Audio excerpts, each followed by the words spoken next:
bar, whatnot. Yeah. Sick place. It's a co-working space for the Commons, which is where I've been for the last like, I don't know, 2 months, and then this is the setup. We've just been doing a little vlog morning, and now we're back. So yeah, Sounds good. It looks super foggy in the back too. Is that the weather at the moment?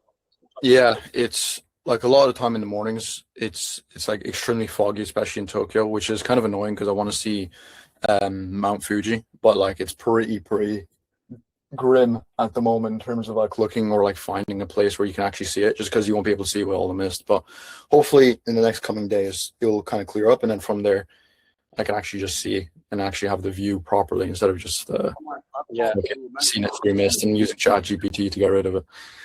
Yeah, bro.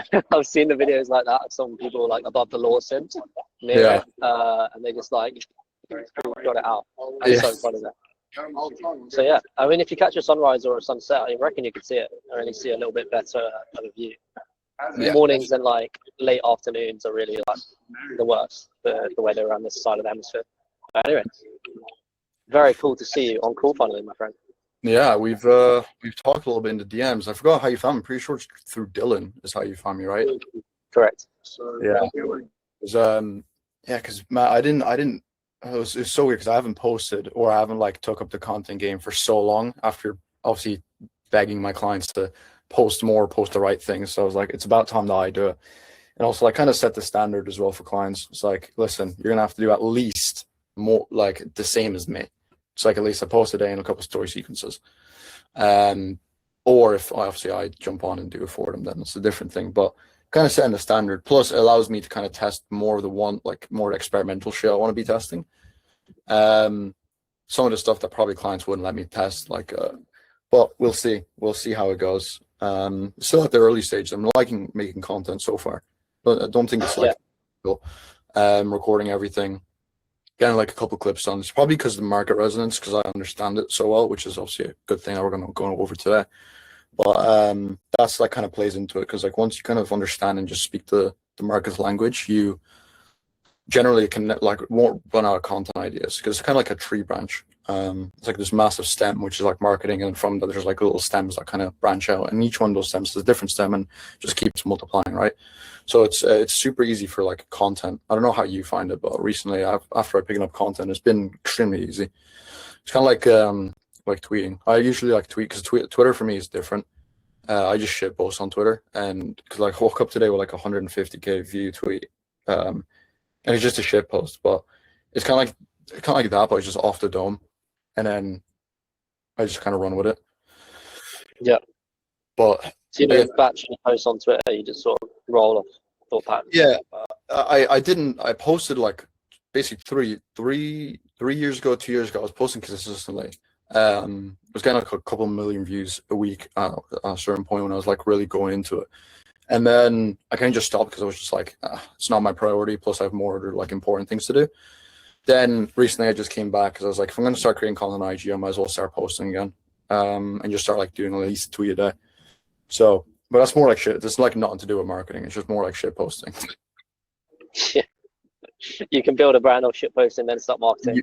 Yeah, exactly. It's I got clients from it somehow, like just because like they enjoyed it and they were like, "What do you actually do?" And then we spoke, and then we got into the conversation from there. But yeah, I did land some clients from it, to be fair. Nice, and you weren't particularly focused on that at all. No, I was like, I don't even know what like I think the tweet that one client came in from was like if let me just read the hook. What is it? Yeah, man shouldn't cook. Imagine being a grown man who gets out of bed, gets dressed, and decides he needs to go shopping, and then start cooking in his kitchen. It's kind of like a rage bait one, but like he got a client from the back of that, because a lot of it is just like shit posting, just my thoughts, and just like general stuff like that. So yeah, off the back of it does get views. I'd actually argue that's a really high like trust type of post. Yeah. In discuss like someone actually has you have values of these, make a joke about them, and then someone who has that same value just resonates and wants to work with you. It's so funny how that works, but it works. Yeah. The reason it got so big was because it just picked up the normie crowd, unfortunately. Like because they came from the Sam Ovens principle, like with when I first seen it like 3 years ago. I was like, this actually makes sense. Like, why would you prioritize cooking time over actually working on the business if your time is worth that much? And only like a few people understood it, because then it got into like the normie land pretty fast. It's like, what do you mean? It's like you're expending brain power. And it's like, you're going there, and your time. It's like, why wouldn't you just do that? It's like, because you're still going to make the money at the end of the day with like a 9 to 5. I was like, bro, this is not for you. Yeah, mate. When it reaches different audiences, which is kind of the topic of what I wanted to get into in the school. Yeah. It's like, yeah, you're not going to get it. So we're just going to have to block you, ban you. You never make that post again. This has been a big topic amongst my friends as well, who have got like, they did one hook that brought in a bunch of, let's just say, unaware people in the market awareness sense.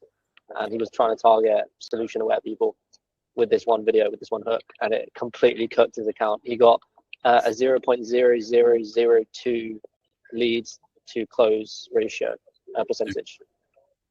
That was like that was so funny. So that's something that I think is a big issue, because it happened to me. I had 3 closes off the back of this 100K video, but from that point onwards, I was spent that time doing damage control. So I'd love to see how we can dial in anything. And what is like, I could talk about this for ages, as you said as well. You can talk about this for ages on the DM. So yeah, what was your, over the past like 3 years, then how many of those, let's call them canon events, where you have to clean up for Jordan Davison and other people, has happened?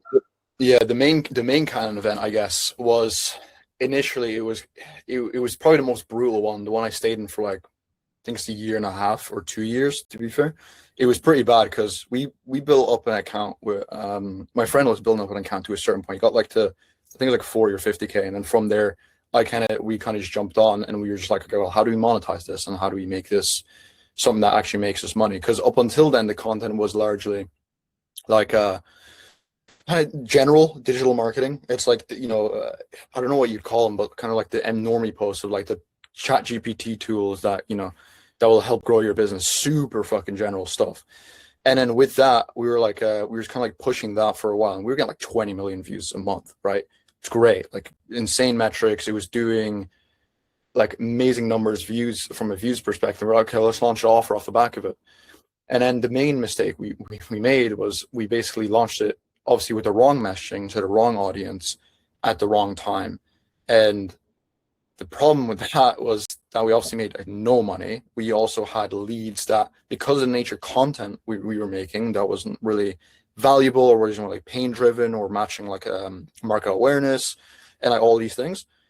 We got like just basically Indians. We got flooded with Indians, people who just wanted free general stuff, people who were kind of low intent of, they don't really see you more as, oh, this guy just giving away stuff, or this guy just giving tips. It's like, this guy's the tip guy, right? And I didn't really understand messaging at that time, up until I invested into a coach. And like, I'm not gonna say what coach. Well, to be fair, I can. It's like, it was Harry Needham. I invested into him, and he was like he kind of had the exact same business model as us to a certain extent. So I basically asked him, like, listen, I'm going to steal your business essentially, because it's kind of very similar to what you have, helping people convert audiences and social media growth, whatever it is, because that's what we were doing. So I was like, I'm going to steal your audience, but I'm going to pay you 6K. That's the trade-off. And he was like, okay, that's no problem. And then from him, I learned messaging. And that was just the one key concept that we learned. For that account as well, this is kind of a big caveat. That's what I was saying with you, and like why I think you have to be so brutal with it. We built the account to like 70 or 80,000 people following us, and we were getting like millions of views. But because the IG algorithm has learned what your audience likes and who your audience is and what they're interacting with and what people are like that audience, it was super hard to overturn it. We were posting for 4 months. When we switched to messaging, when we learned about messaging, we switched it completely. Obviously, likes went from like 1,000 per post to like 50 straight away, because it just didn't resonate with basically anyone. And the 50 were, again, the people who like want to support you no matter what, like the friends in the space, right? But they were the wrong people, because we were always making content for the wrong people, and the wrong people follow us. But like, we got connections, we got networking, they're friends, whatever. But because of the nature of them just liking, just interacting, the content they watch, the content they're making, which is kind of the same thing as we were making, it just kept bringing those people.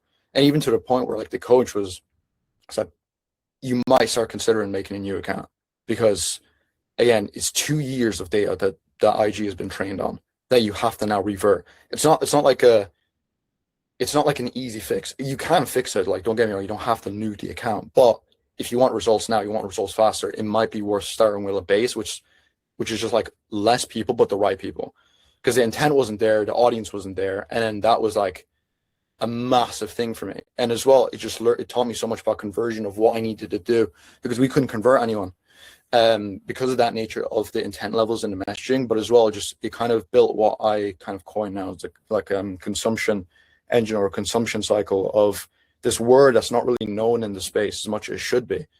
Like consumption is something that you might hear like 7, 8, 9 figure gurus talk about a lot of the time. And I made an entire video about this, but you don't see anyone actually talking about what consumption is and how to implement it, which is a massive thing, because I believe that consumption, if you remove every other part of the business and you just left consumption and you could get sales, but if you remove everything else, like if you remove consumption, you can't get sales. But if you remove anything else, like sales calls, whatever it might be, but you still had consumption, you could get sales in. And I believe that it's like a massive cornerstone of every business. And that taught me a lot about consumption, that little Canon event that I had. Because it led me to like just basically kind of go deep and be like, okay, why is it actually not working? And I just started like just religiously just going like through every single piece of document I could find, buying course, buying programs. And then that kind of taught me the foundations of what I know now, where same thing when it happens for clients, like the Jordan Davidson example that you mentioned. It's like he got posted 3 million, and then we posted a trial reel again and got another like 2.9 million. But it first reached the ICP, which is like the salespeople, and it's like we got massive, like David Choi, like 600K. Then we had like someone from Andy Elliott's team, and we had like big sales guys and like big authorities in the space liking and then commenting, which obviously helped boost it in the algorithm to the salespeople. But then started getting to kind of just the business owners, which is fine because we still wanted business owners, but it wasn't as direct for our niche of what we were doing, which is the 99 low ticket. So like the sellers were just saying, oh, well, it's still good, but we just have business owners coming in. And then from there, started getting grim, because then it started getting pushed to general normies. And then that, obviously, that's not the best, because they were like, oh, like manipulation, Grant Cardone, because it was a Grant Cardone video. It's like, oh, he's a scammer. It's like, and obviously this guy, if he's trying to copy him or he's trying to be a salesperson, salespeople are scammers, this is bullshit. And then after that, I was already like kind of hesitant on letting it keep going, because I was like, obviously it's like a PTSD event with the entire account last time. I seen it happen again, and I was like, okay, well, it's getting pushed to now India and East Asia, and I was like, okay, yeah, I'm cutting it. So I had to make the hard decision. I was like, yo, Jordan, we're gonna have to cut this, because like it's gonna keep going and it's gonna keep pushing. And he accidentally also, on the trial reel, when I told him to repost it, he accidentally turned on translation, which didn't help at all, because then it got translated to Hindi. And then that was like, that ran for an entire night without me noticing. I woke up, I was like, what has happened? And then I was like, who translated this post to Hindi? He was like, oh, I accidentally did. I didn't know it was going to translate it to fucking Hindi though. I thought it was going to be like French or German, where it's like they can still kind of speak English and they can maybe be clients. Like, no, it got translated to Hindi, and that was the only language it got translated to. So like there was only a net negative from that. Nobody else came. But because we were able to cut it off so early, we actually limited the damage, and there was only maybe like 200 or 300 of the followers from that country. Or like those countries, like those lists of like East Asian countries that are not really buyer specific for us. They actually got cut off, and then the next couple posts, we seen like a slight increase, ever so slight, but a slight increase of that demographic of people, because IG again learns super fast, right? It's 54 or 56,000. I keep forgetting which one. Data points on you, and it's like you could see just a slight like increase of it, and I was like, okay, we're gonna see. I'm gonna monitor this very closely and just see like if we need to make something more harsh towards that region, like don't follow me. And then after time, like it didn't keep spiking, just kind of like evened out, and then just kept dropping. Then more UK, US, and first world started following, and it just negated like the entire effects, which is a good thing. But like a massive thing when a post goes viral or anything happens is just damage control and just being very like on the ball with it. Because I had my phone on the right when I was like working, just refreshing the notifications, and whenever I just seen like a couple names that I couldn't pronounce, not because probably my own skill level, right? But still, a couple names I can't pronounce. I was like, okay, let me actually stop working. Let me just investigate this, and then from there I kind of just looked, because as well it's a massive thing that you could do, a massive leverage. Just like, okay, who's following, and as well for what reasons. Similar to like what now with Dylan that we're working through, is we got like a post that had extremely high resonance. It's like the sales call one. I'm not sure, you probably did see it. It's like, you know, not coming to the sales call because you might, oh, this will happen or this will happen. And a lot of salespeople and a lot of business owners as well had resonance with it. And the intent of the people who came from that was obviously much higher. But as well, we had other posts before that, which were kind of just like general mindset or general just tips about like different stuff. And the people in the like that the seller was coming to me, he was like, people don't really seem that interested because the content wasn't really solving, helping, or providing any bit of like value to a specific cause or a specific thing that they're facing. And then that led to like the quality of the people come in to be a bit light, like to be a bit like lower. Still pretty good, like they're interesting to the topic, but not interested to fix something, to help something, to optimize something, which is kind of like the buyer types, which like I have an entire like PDF document I could run through as well, because this will kind of like diagnose everything. Because we like you can skip the audit of the business because that's what I usually do when I'm doing like messaging and like I'm actually diving deep into it. But the main stuff like that I can go over with you is just meshing like buyers, like types of buyers, what messaging to use with those specific buyers, how to write for ads, how to write for organic, because there's slight differences. They're not like that major. If you posted an ad on organic or organic on an ad, it would still perform decently, but not as much as it can be. Like the potential will be much higher. But there's certain buyer demographics and there's certain buyer types, and because of those certain buyer types and demographics, there's certain funnel types and certain funnel like meshing things and practices that you actually need to employ. So we can go over that as well, but sorry for the long-winded explanation because I kind of just branched into a couple of topics, but I hope that can answer the question. 100% that answered it, and I don't call it a tangent that is unnecessary because it is completely necessary, especially if you want to, you want to upload this to help other people. Yeah. So I've got a lot of detail on how it was with you guys. Just before we like go into current situation and everything, my previous experience with this video going viral was that I looked at my ManyChat contacts the other day while I was going through my DMs, and it was 1,243 or something. And I looked through and just scrolled through the open conversations, the unassigned ones. I assigned all the ICP to my thing, but the rest of them, roughly about 1,100, were like non-ICP. They were left over from that video. Yeah. And that is essentially what I've been looking at my stats recently.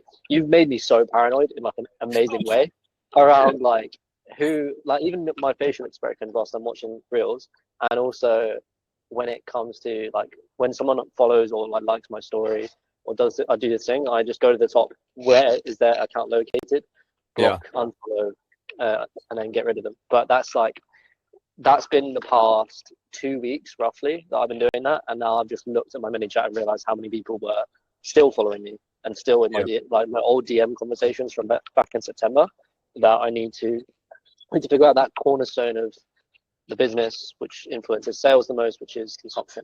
Who is consuming my content now? And I think I've got a good idea of that just because of the which country is watching your videos, a little percentage. It's mostly United Kingdom now.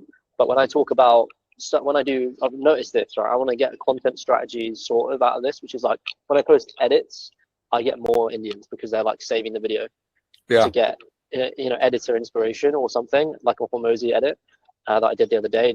Did well, outlier video, but no ICP, obviously. Just testing. I was in this testing phase. I'm in the war on attention phase at the moment.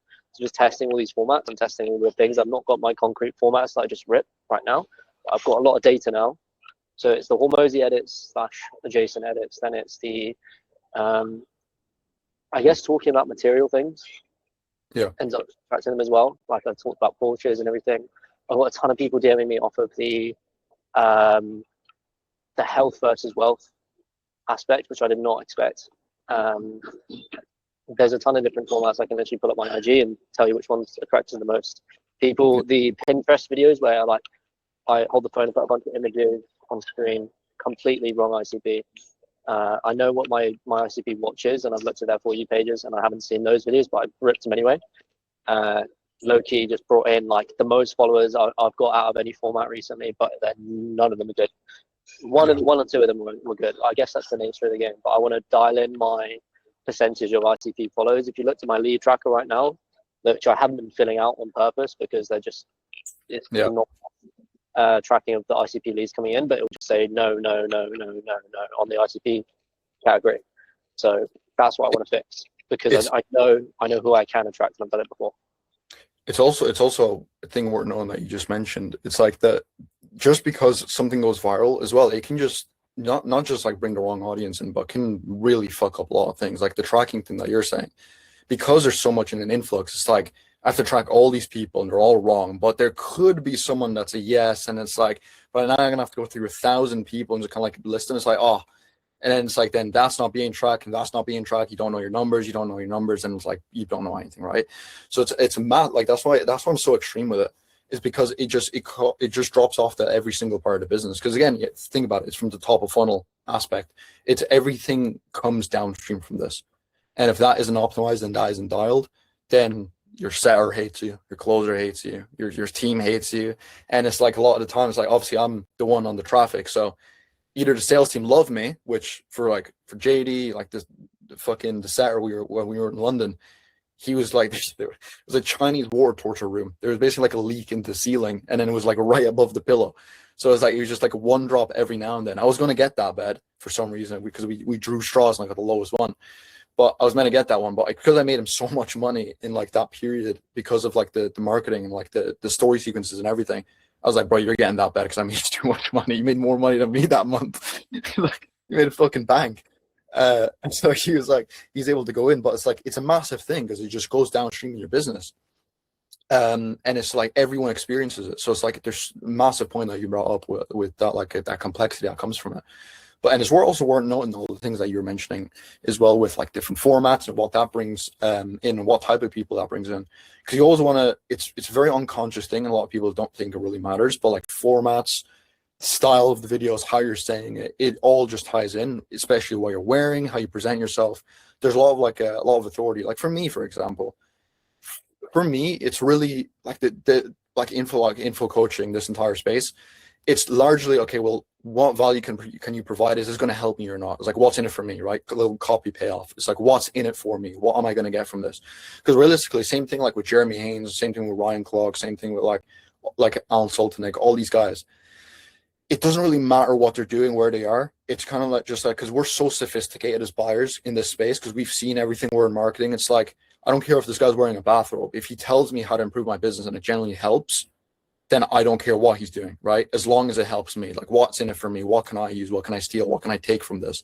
Same thing as Hormozy with his like fucking tank top, right? It's like, it doesn't really matter he's wearing a tank top. It doesn't matter if he's not wearing a tank top. It's just like the value is so insane. There's no choice for me but to listen to him because I still want to learn what he knows, right? So it's very sophisticated. But with different markets, it's like with B2C, right? It's a bit different. Like you see, for example, like Bassi, you know Bassi, right? Yeah, of course. Yeah, so Bassi is like more 9 to 5. So a lot of his one has to be more aspirational, like the lifestyle he's living, and obviously showing the aspect of the more transformational side. It's like if you do that for more market aware, like your niche, to give a bit of context for anyone watching, it's more like the coaches, like the info guys making, maybe 10, 20, 30K a month, and obviously want to optimize their mindsets, shift identity or shift beliefs, whatever it might be. And with that demographic, it's less than that, right? Because they've already achieved it to a certain extent. They already have the lifestyle, they already have all these things. There could be little points between that of like wanting more, living for the right purpose, right? You can go delve deep into that, which I'm going to get into. But it's a stark difference between B2C and like B2B, more high level stuff. Because with high level stuff, it's more like logical, more sophisticated audiences, more on the higher awareness scale, because they've seen everything. And because they've seen everything, they're less respondent to a lot of stuff. But they are responding to that one key piece of information that they need. And that's in the recent switch that we actually made with Dylan, is because he used to be more sales focused up until he was like, okay, can I work with salespeople? I want to branch into business owners because one, it's more scalable long term. Two, it's something that I actually want to build because I don't want to just be talking about sales because mine's like it basically applies to every part of business. So we made that switch, and consciously the messaging, because it went from closers to business owners, it's way more high level. And within that, it being business owners, not just like if you're a business owner and struggling with mindset, right? Because that's just a straight head-on thing. It's kind of like what I said with the mom eating Haagen-Dazs ice cream and getting fat. I'll reuse that example just because it's a great one. But it's an example of like a lot of people do this where it's like if you're a mom over 40 who's fat and on the couch and struggling to lose weight and you've tried everything, here's what's going to like, here's how to actually lose weight, right? It's like you're being very like direct at them and you're saying one thing, you're calling out their pain point, which everyone is doing that. Like every single person I've seen ever in the coaching space has the same thing of like, oh, well, if you're getting the wrong people in, which every fitness coach is, it's like, well, you can just, say like busy professionals. That's the classic line, busy professionals, or busy moms, or busy dads in finance, or like corporate jobs. It's like you're targeting based on that, but that's only one type of messaging. Instead, it's like you can have so many different types, and you can have so many types of buyers. And like one of that, it's like instead of saying that about the mom, you talk about like something more like a day in life, something more just kind of that speaks to them rather than at them. It speaks to them. Of you wake up before your alarm because your kids woke you up because they're ready to go and they're energetic, not as like you used to be when you were in your 20s, athletic. You were athletic, you had the body you wanted, and you basically you drag yourself to the shower. You look in the mirror, it's not the body that it used to be. It used to be way more in shape. You used to be the cheerleader everyone wanted, but now that's not the case anymore because of addiction to Haagen-Dazs ice cream. Late night shows has put a wrench in the tracks, let's say, and it took you off course a little bit. And then from there, it's like, because like that is irresonant, like because a lot of people do that, right? The main reason why people gain weight is because they obviously overeat too much or they get a bit lazy, right? You're not saying that you're not lazy, you're not doing this, but an addiction to Haagen-Dazs and you just have a bit of late nights on the TV kind of put a little bit of like plump to your belly. And the main reason of why you can't lose it isn't because of this, and this. It's actually some hormone, and you can sell a supplement, you can sell like coaching program, whatever it might be off the back of it, right? You're training wrong, you're doing this wrong, you're doing this wrong. But how you address that person is like fundamentally different. Plus, how you address them is now also different because they're at a different stage of awareness.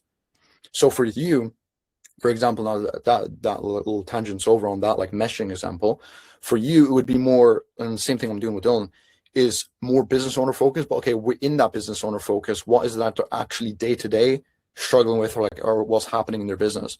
Because a part of understanding the niche in the market to a very like fundamental level is literally just having their entire day mapped out in front of you. Because like, okay, well, when do they wake up? Like after they wake up, what happens? Are they ready to get like out of bed? Well, probably not. Because, if they're more problem aware in this stage, like if you're making a problem aware reel, you would target the people who get out of bed and you're like, sitting at the edge of the bed and are like, fuck, another day of this. It's like, bro, I'm fucking tired, right? But that's one type of person. Because as well, you have other types of people where it's more like optimization buyers, right? And those type of people, the meshing is a bit different. It's like you wake up, you spring out of bed, you have tons of energy, but you're just looking for that 1% more. You're looking how you can optimize that one last percent to make yourself even more functional, more operational, more streamlined, so then you can get better results, right? You're still promising the transformation to be largely the same because someone wants to go through the transformation, right?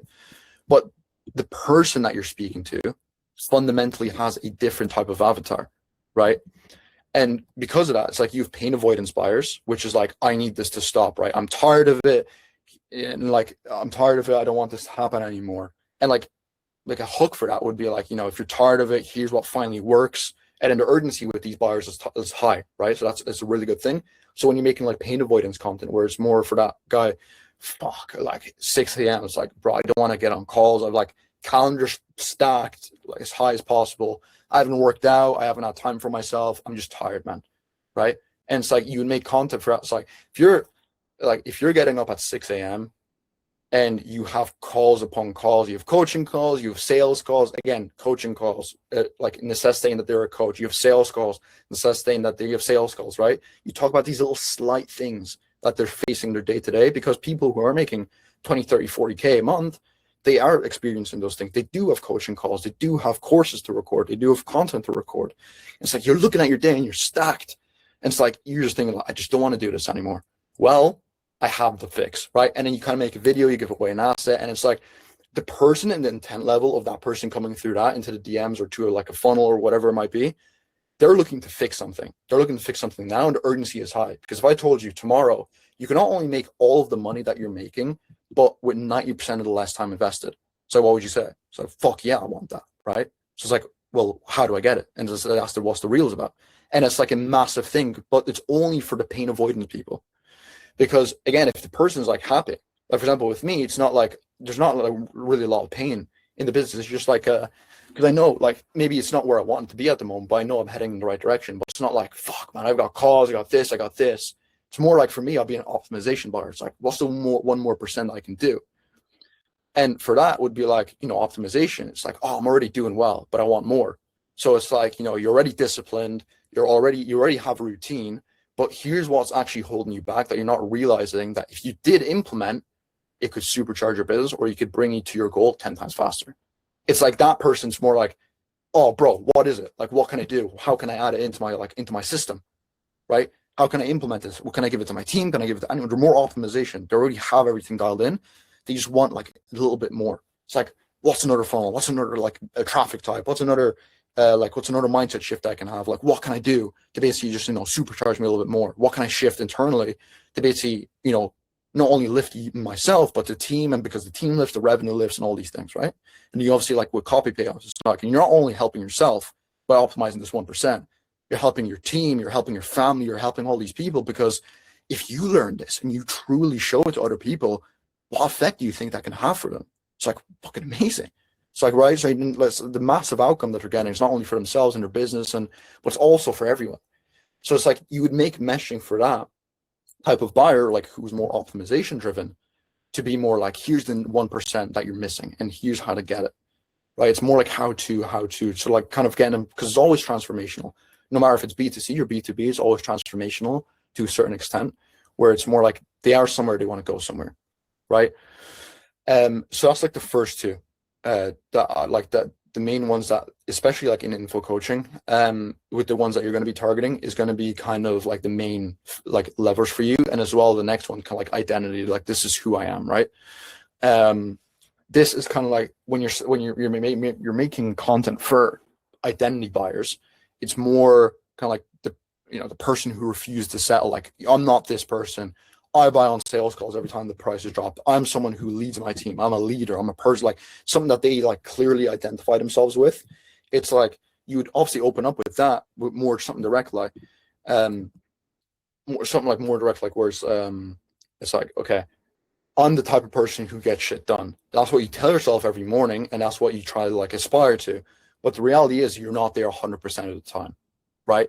It's like that's a different person, because then now you're selling an identity instead of doing like an optimization. Because optimization guy, he wouldn't really resonate with it as much. He would probably resonate with the 1% more, and like a lead magnet, that's like, oh, that's how you optimize a little bit more. And the guy who's pain avoidant, he wouldn't really be like the identity of what he wants to kind of like step into necessarily as much as the guy who's primarily identity driven. Because what you'll find is a kind of a mix between them, because someone can be pain avoidant and also identity driven, but as well, it's like one of the two is going to be like a major lever, and like the major one that's pulling them. But as well, it's like, if you don't make content specifically for that one type of messaging, it's like, if you're splitting it between the two, you're never going to really resonate with anyone. Because if you're kind of doing pain avoidant and also optimization, it's like, someone who's pain avoidant, they're trying to get out of your situation. If you help them 1% more, they're like, well, fuck me. I saved myself a coffee in the morning, but that's not what I really wanted. I want my time back. I don't want a coffee back. It's probably going to make me work more. I won't be able to sleep anymore, right? So it's like it's kind of like a natural conflict that happens there. And identity is more like, you're a person who refuses to sell. You want the best for you, your team, your family, whoever it might be, and for your business. And that's why you always make the right decisions when it comes to scaling, when it comes to growing. But why is it that you're not stepping into the frame that you should be stepping into, using these mindset principles or using these identity principles? And it's like, with a person, you have to think about it from this perspective. It's not only you're talking to that specific person, but the reason of why the video is like, here's how to shift your identity. So it's like, if you think about it from the person watching this video, it's like, if they stay to the end, if they like, if they comment, if they follow you from that, they liked and followed because they learned how to do something. They came in for value, they got value, the hook kept them, and you showed them and you exemplified something where it's like, they truly is valuable to them, tactical, or maybe even transformational. And it's like, that person's lead quality is 100 times more than, like, for example, like that Alex Ramo's, like the edit thing, because one, the editing, like being high class editing, is also more kind of, it's great, but it's also, again, like that thing you mentioned, it's like, it's so subtle, but editors will just like it, or will bookmark it and they'll save it because, like, oh, that's a sick edit. But it's like, again, it's bring the wrong people in, because like the market largely, same thing, because we kind of sell to the same people. It's largely, it's like the edits don't really matter, because like a perfect example of this is Ryan Clogg. He has a coaching business. I'm not sure if you know about him, but he runs Warrior Babe. Yeah. So he runs Warrior Babe, and obviously like what he did last year with YouTube is that basically he just had no YouTube following, just like small Twitter following, and then from there he basically got to like 10,000 subscribers on YouTube, but in a super qualified niche, like business owners making 6 to 7 to even 8 figures.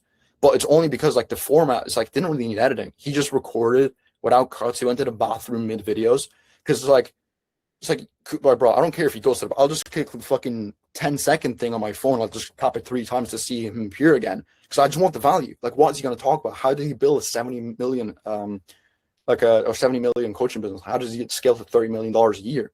It's like, I want to learn that. So I don't care. He can fucking leave for an hour. I'll just skip to the next thing because I really want the information, right? So it's a massive intent thing.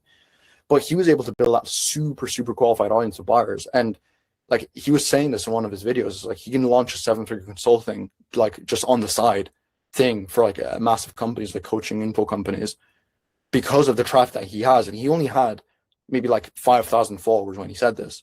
And I was like 5,000 followers like across Twitter and YouTube combined.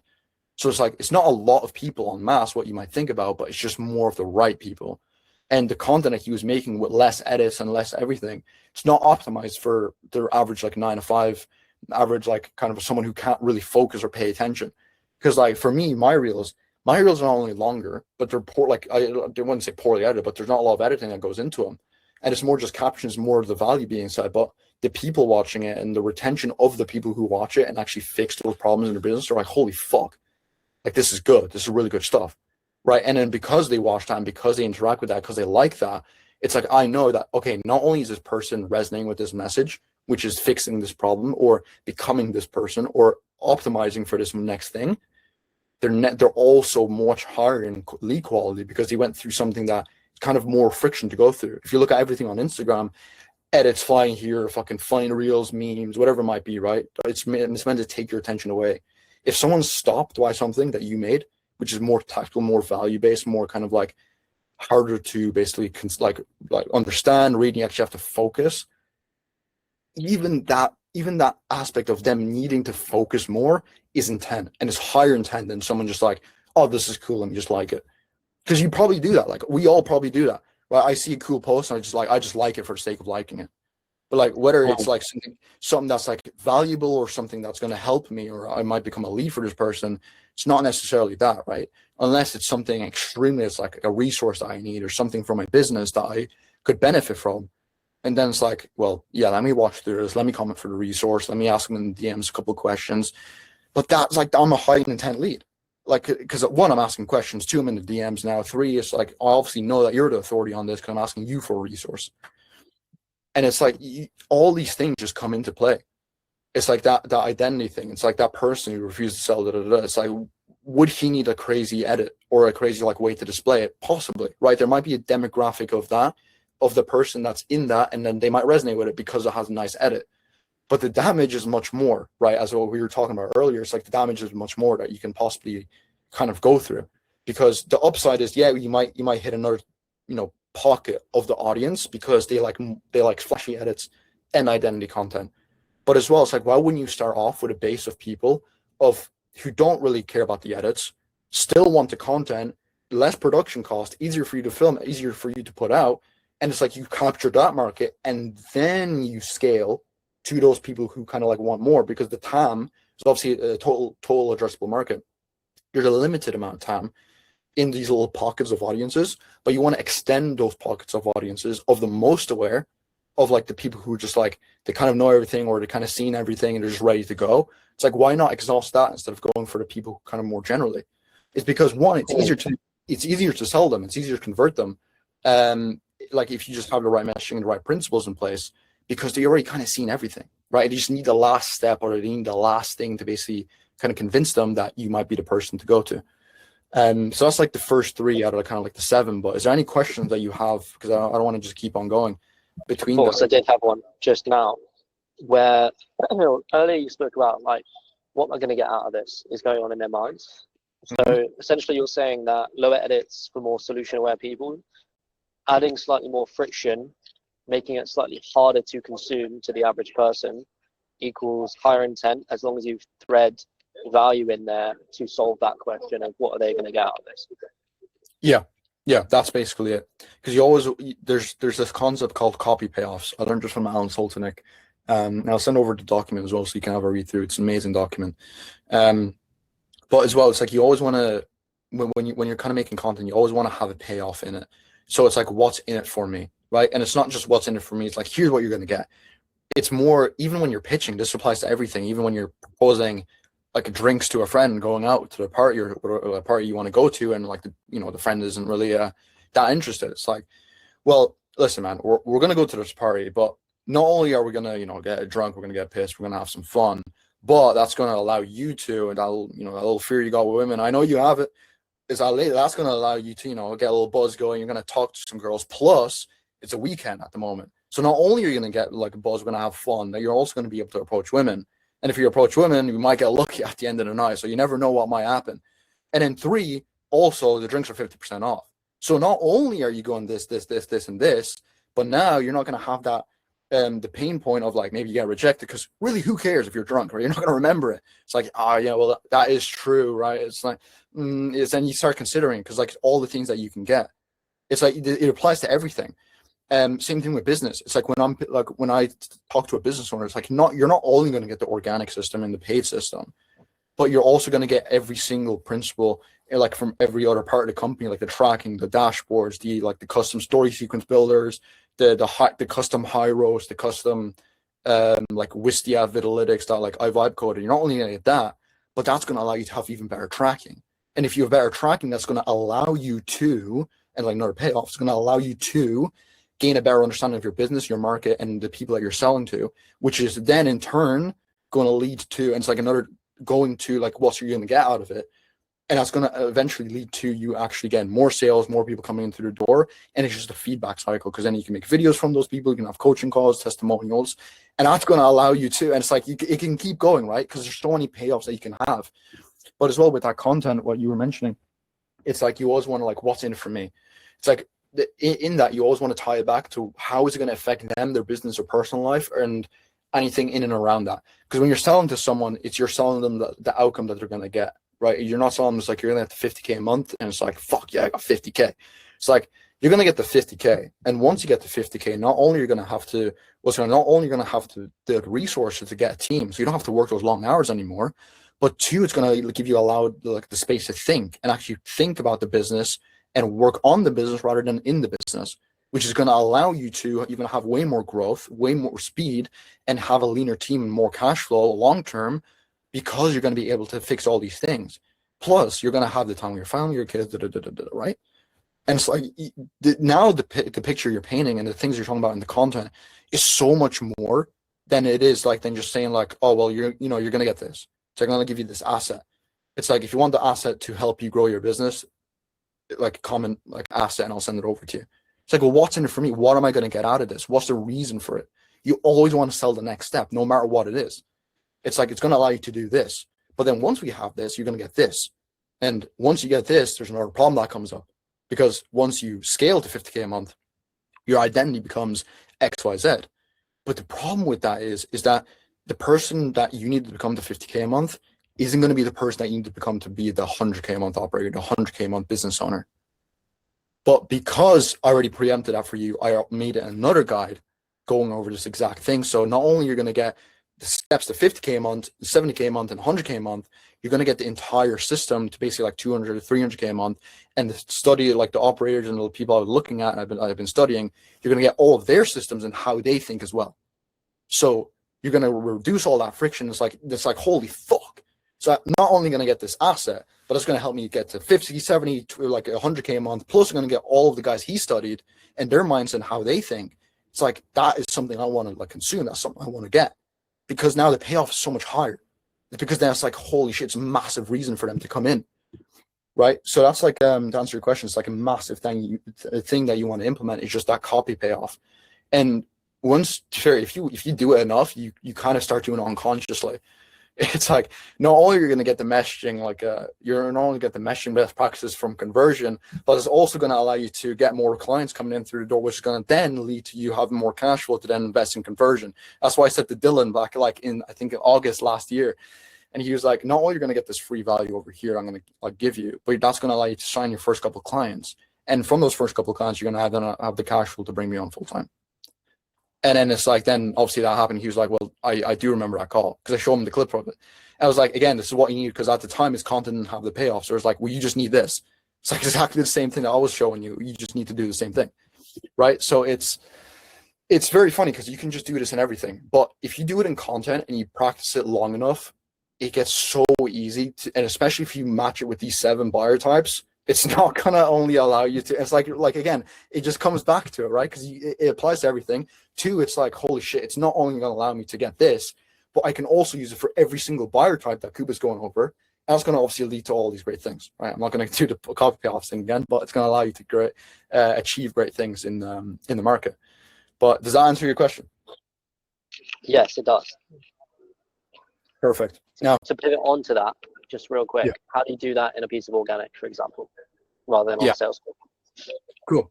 So instead of doing it on a sales call with organic, it's like, let's pick a video type, right? It would be, again, kind of like giving away an asset.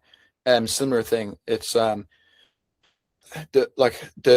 business owners and the operators that scale to 100 and the 200K months are the ones who are consistently doing this one thing. And this one thing not only allowed them to scale to the numbers that they're doing, but they were able to do it without, without this pain point, this pain point, this pain point, this pain point, right? Whatever it might be. But now that allows them, or that frees them of the responsibility of, this time and this time and this time that they had spent in their business. But now they actually work on their business. And what I've done is I've compiled every single one of these coaches and their principles and how they think. And I've interviewed every single one of them. And I wanted to give it out to you today. I want to give you this assets, and then you can implement it into your own coaching and info company, right? And it's like that could be like a payoff video where you're giving away something. If it's more organic, where it's like I guess you're not giving away a resource. It could be like again, let's say you're like shifting your identity. It's like the biggest shift you can have as a business owner, like info coaching owner, by shifting your identity is becoming the person who actually runs the business that you want to run. Because once you step into that frame, you not only get but you also achieve this, and this. And because of that, is that what you start recognizing is that not only is your business easier to scale, it's kind of similar as a sales call, right? Because it's the same thing that you would say in content, but it's just like a natural thing that you can basically just pull on always. It's just a copy of what's in it for me. Because like you're not only going to get this, but you're also going to get this, and this. And it's like if, for example, and all you need to do is just basically watch this YouTube video or like watch for the next 30 seconds. I'm going to explain exactly how it works. Right. And then you kind of do like a mid-roll, like kind of like a transition, like an open loop of why they need to stay to the end of the video. It's like another one, for example, it could be like if you could do like status, right? You could do social proof heavy, right? If you want to start on status, if you want to be known as the guy who is able to get things done, is able to be the person that people rely on, in the next 30 seconds or the next minute, I'm going to show you exactly how to step by step become that person and how that's going to help you scale your coaching business, right? And then it's like, one, you open the loop. 2, it's like how it's going to help them do this, and this. And then from that point is then you could go on to like the video. It's like, number 1, you need to do XYZ thing because that's going to help you to do Y. And because Y is going to happen, you're going to get Z, right? And it's like, then you have a natural payoff there. Kind of like an easy structure that you can follow, which is like the document that I'm going to share with you. It's going to be a great resource for you to kind of go over. Plus there's a bunch of like templates of like copy I've written and a copy from like some of the coaches I have. Because like, obviously I'm still actively investing to myself, the coaches, because I've obviously, like Charles, the mentor I was talking to you about, like he was Agora, he trained Agora, which is obviously, for anyone who doesn't know, is the biggest info like coaching business in the world. By far, they made like 3 billion in 2018, and he was coaching them. And like the main thing that he like basically like dug into me is just have copy payoffs everywhere. It's because like you never know who's going to watch. You never know how long that person's going to watch, but you might as well tell them what they're going to get and how it's going to benefit them at every single point in the journey. So it's like once you have that in your content, and once you kind of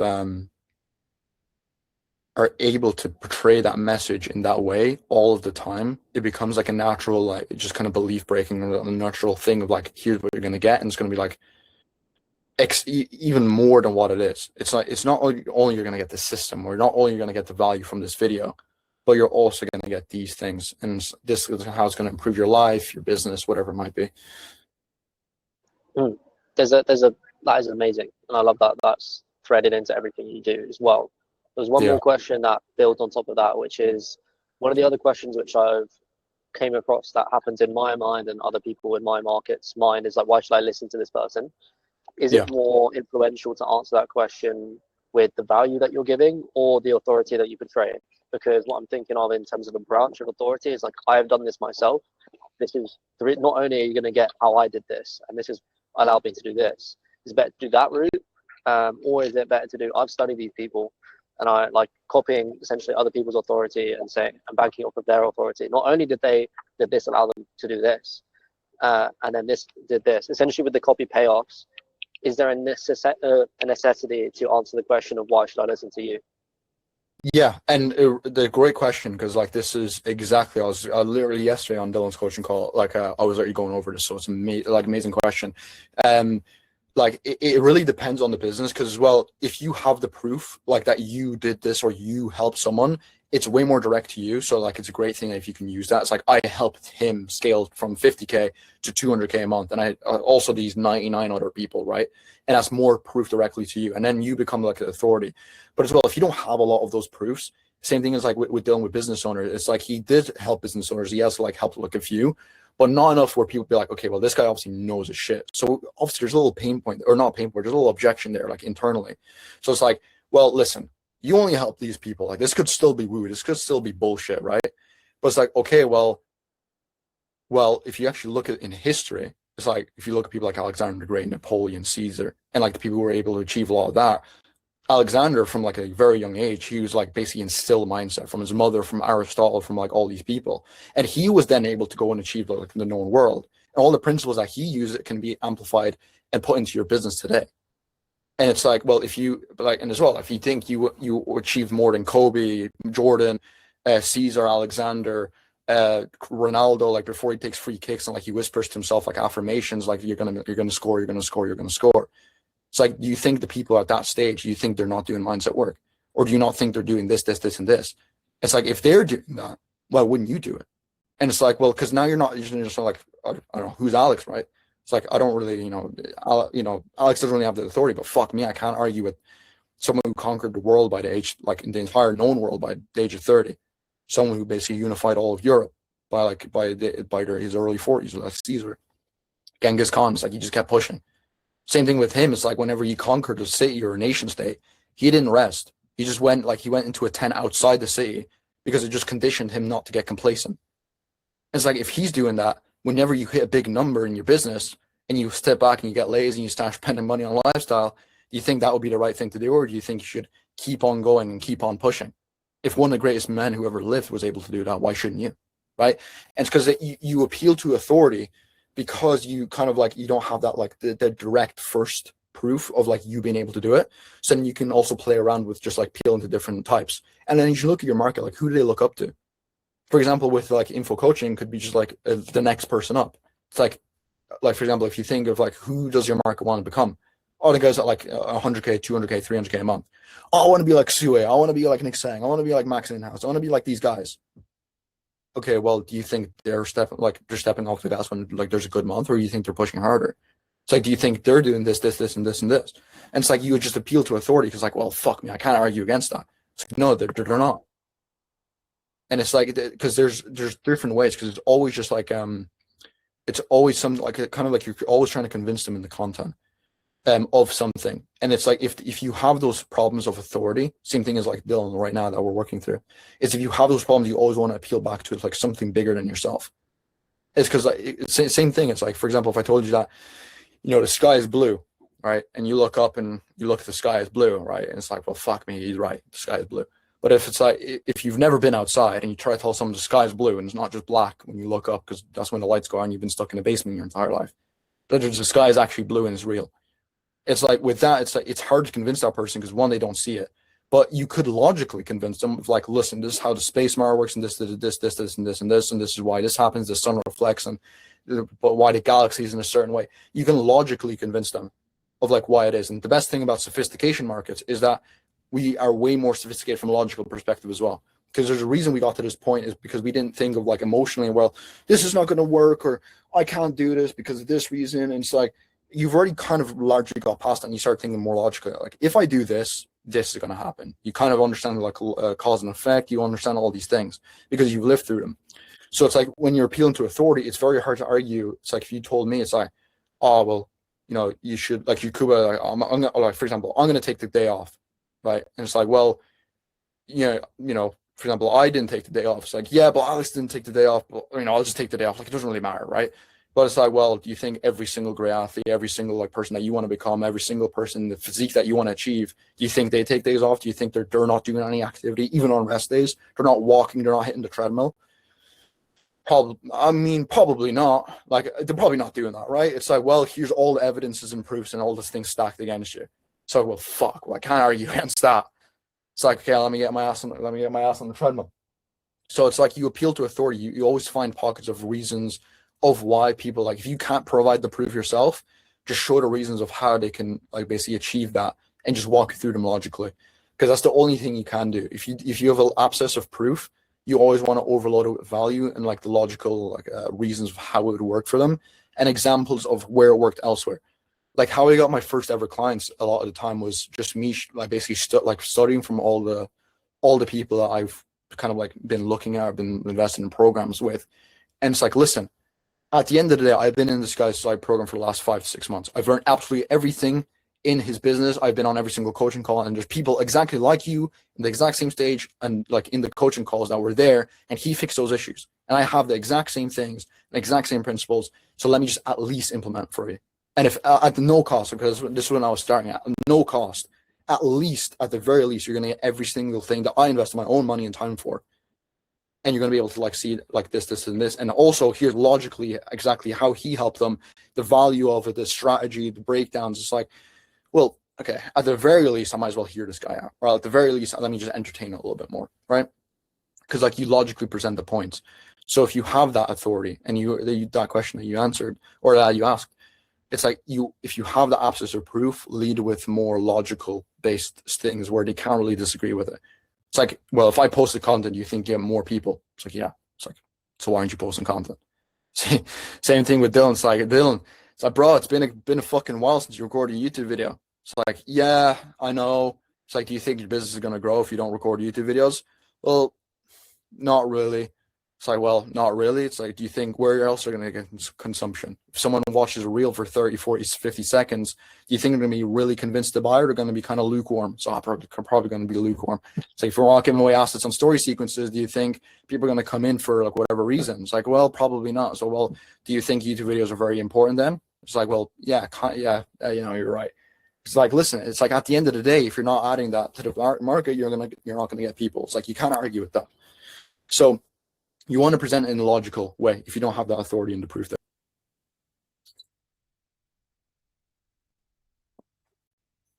Amazing.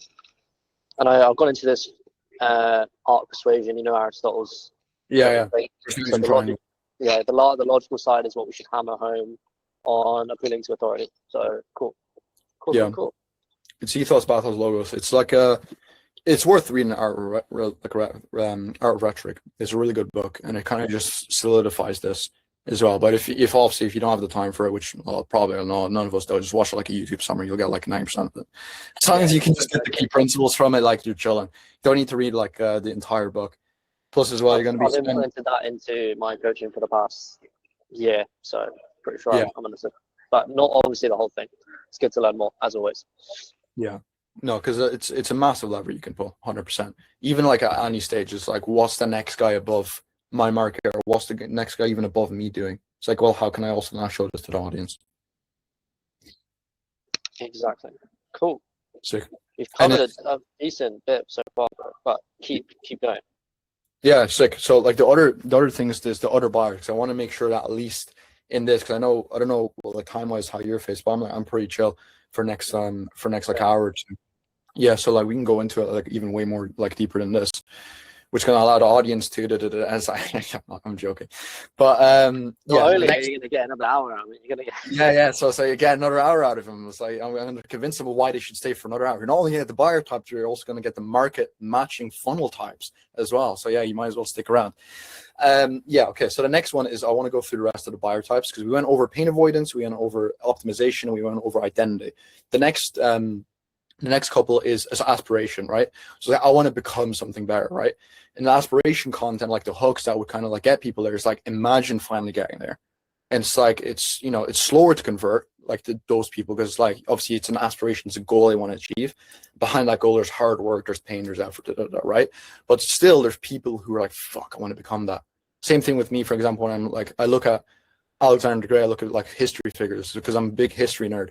Like Alexander the Great, I look at like Caesar, and I look at all these like military generals like Napoleon, and it's like, bro, it's like Caesar cried at Alexander's tomb when he was 30, and like Alexander conquered the entire world at 30. He's like, fuck, like the aspiration, like I want to become something, I need to become something better. It's like, yeah, it's a long-term thing, but I'm working towards it.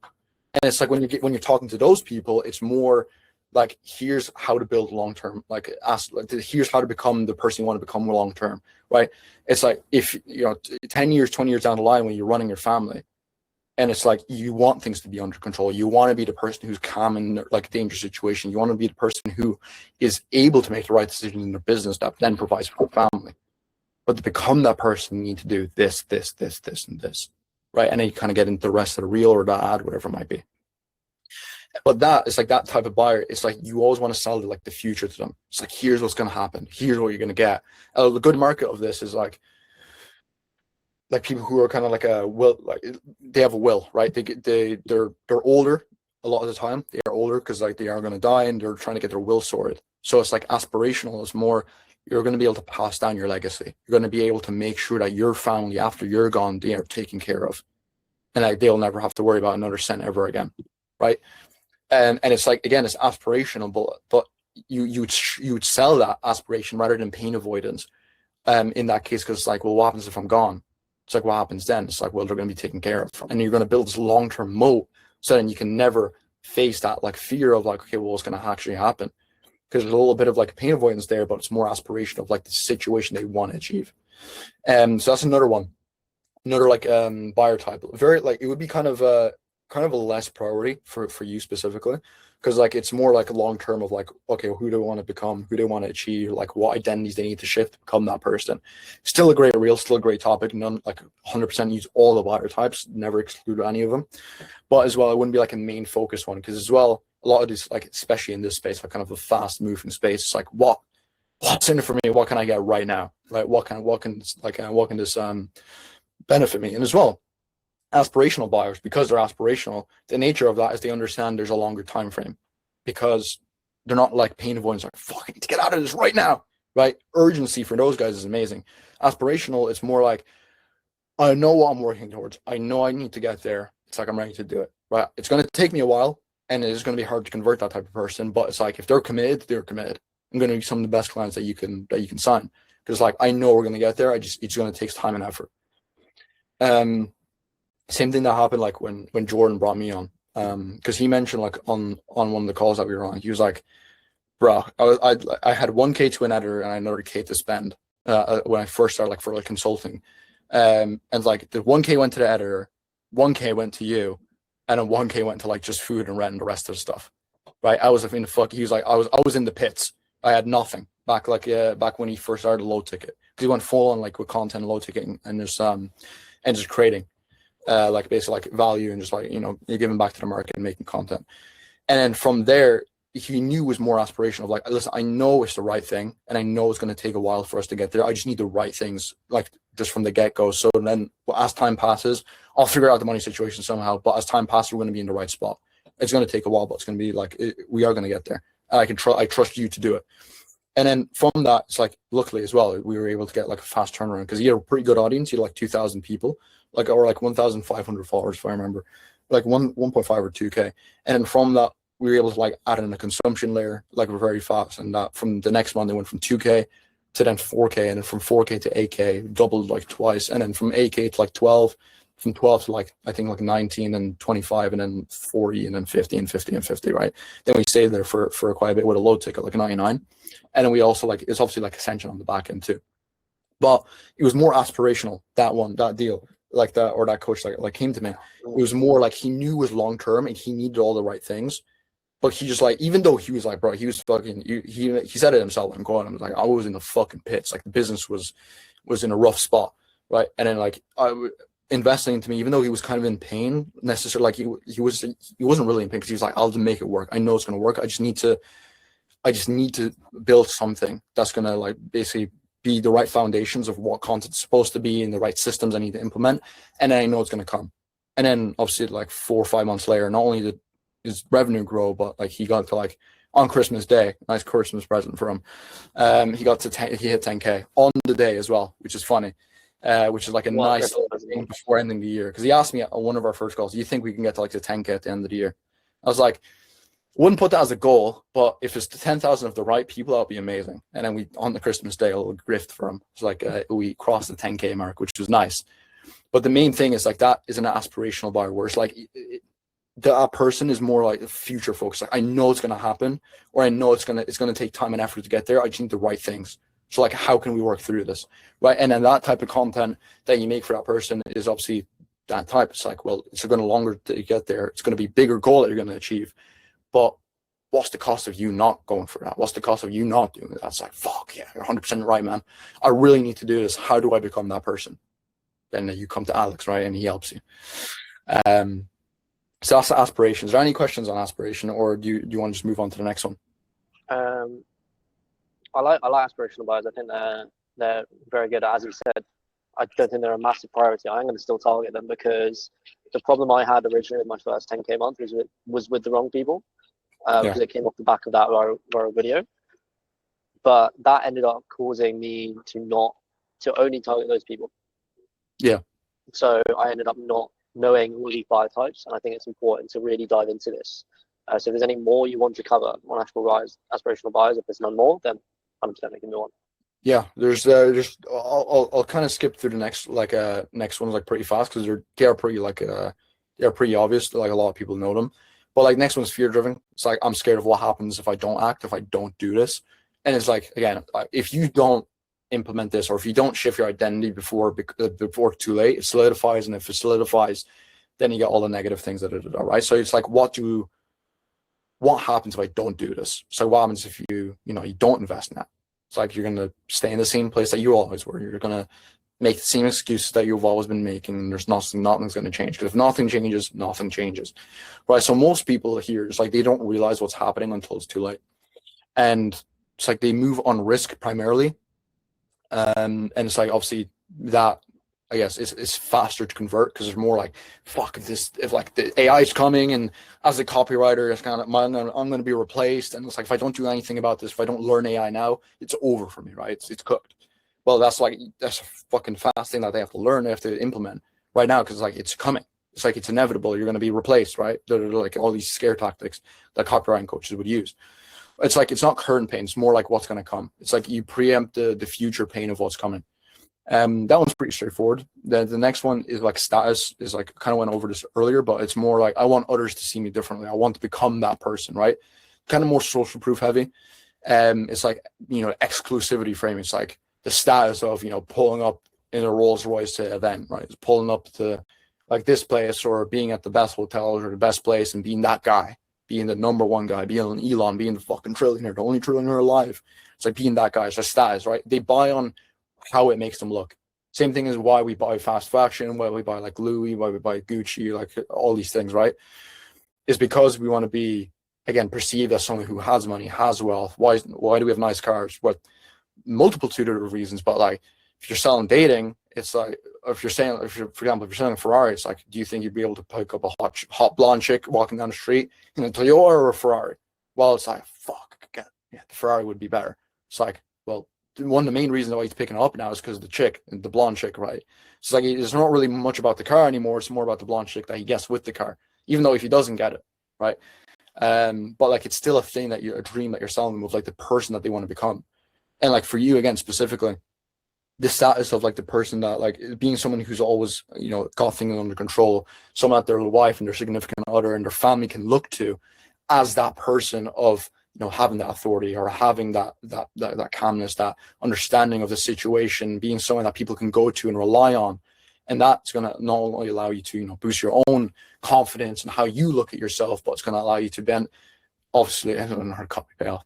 It's going to allow you to perform better with more confidence. If you perform more confidence, you're going to get better results because you truly believe that you are that person, right? And you kind of sell the status of who they will be and who they will become if they take the actions that you want them to take.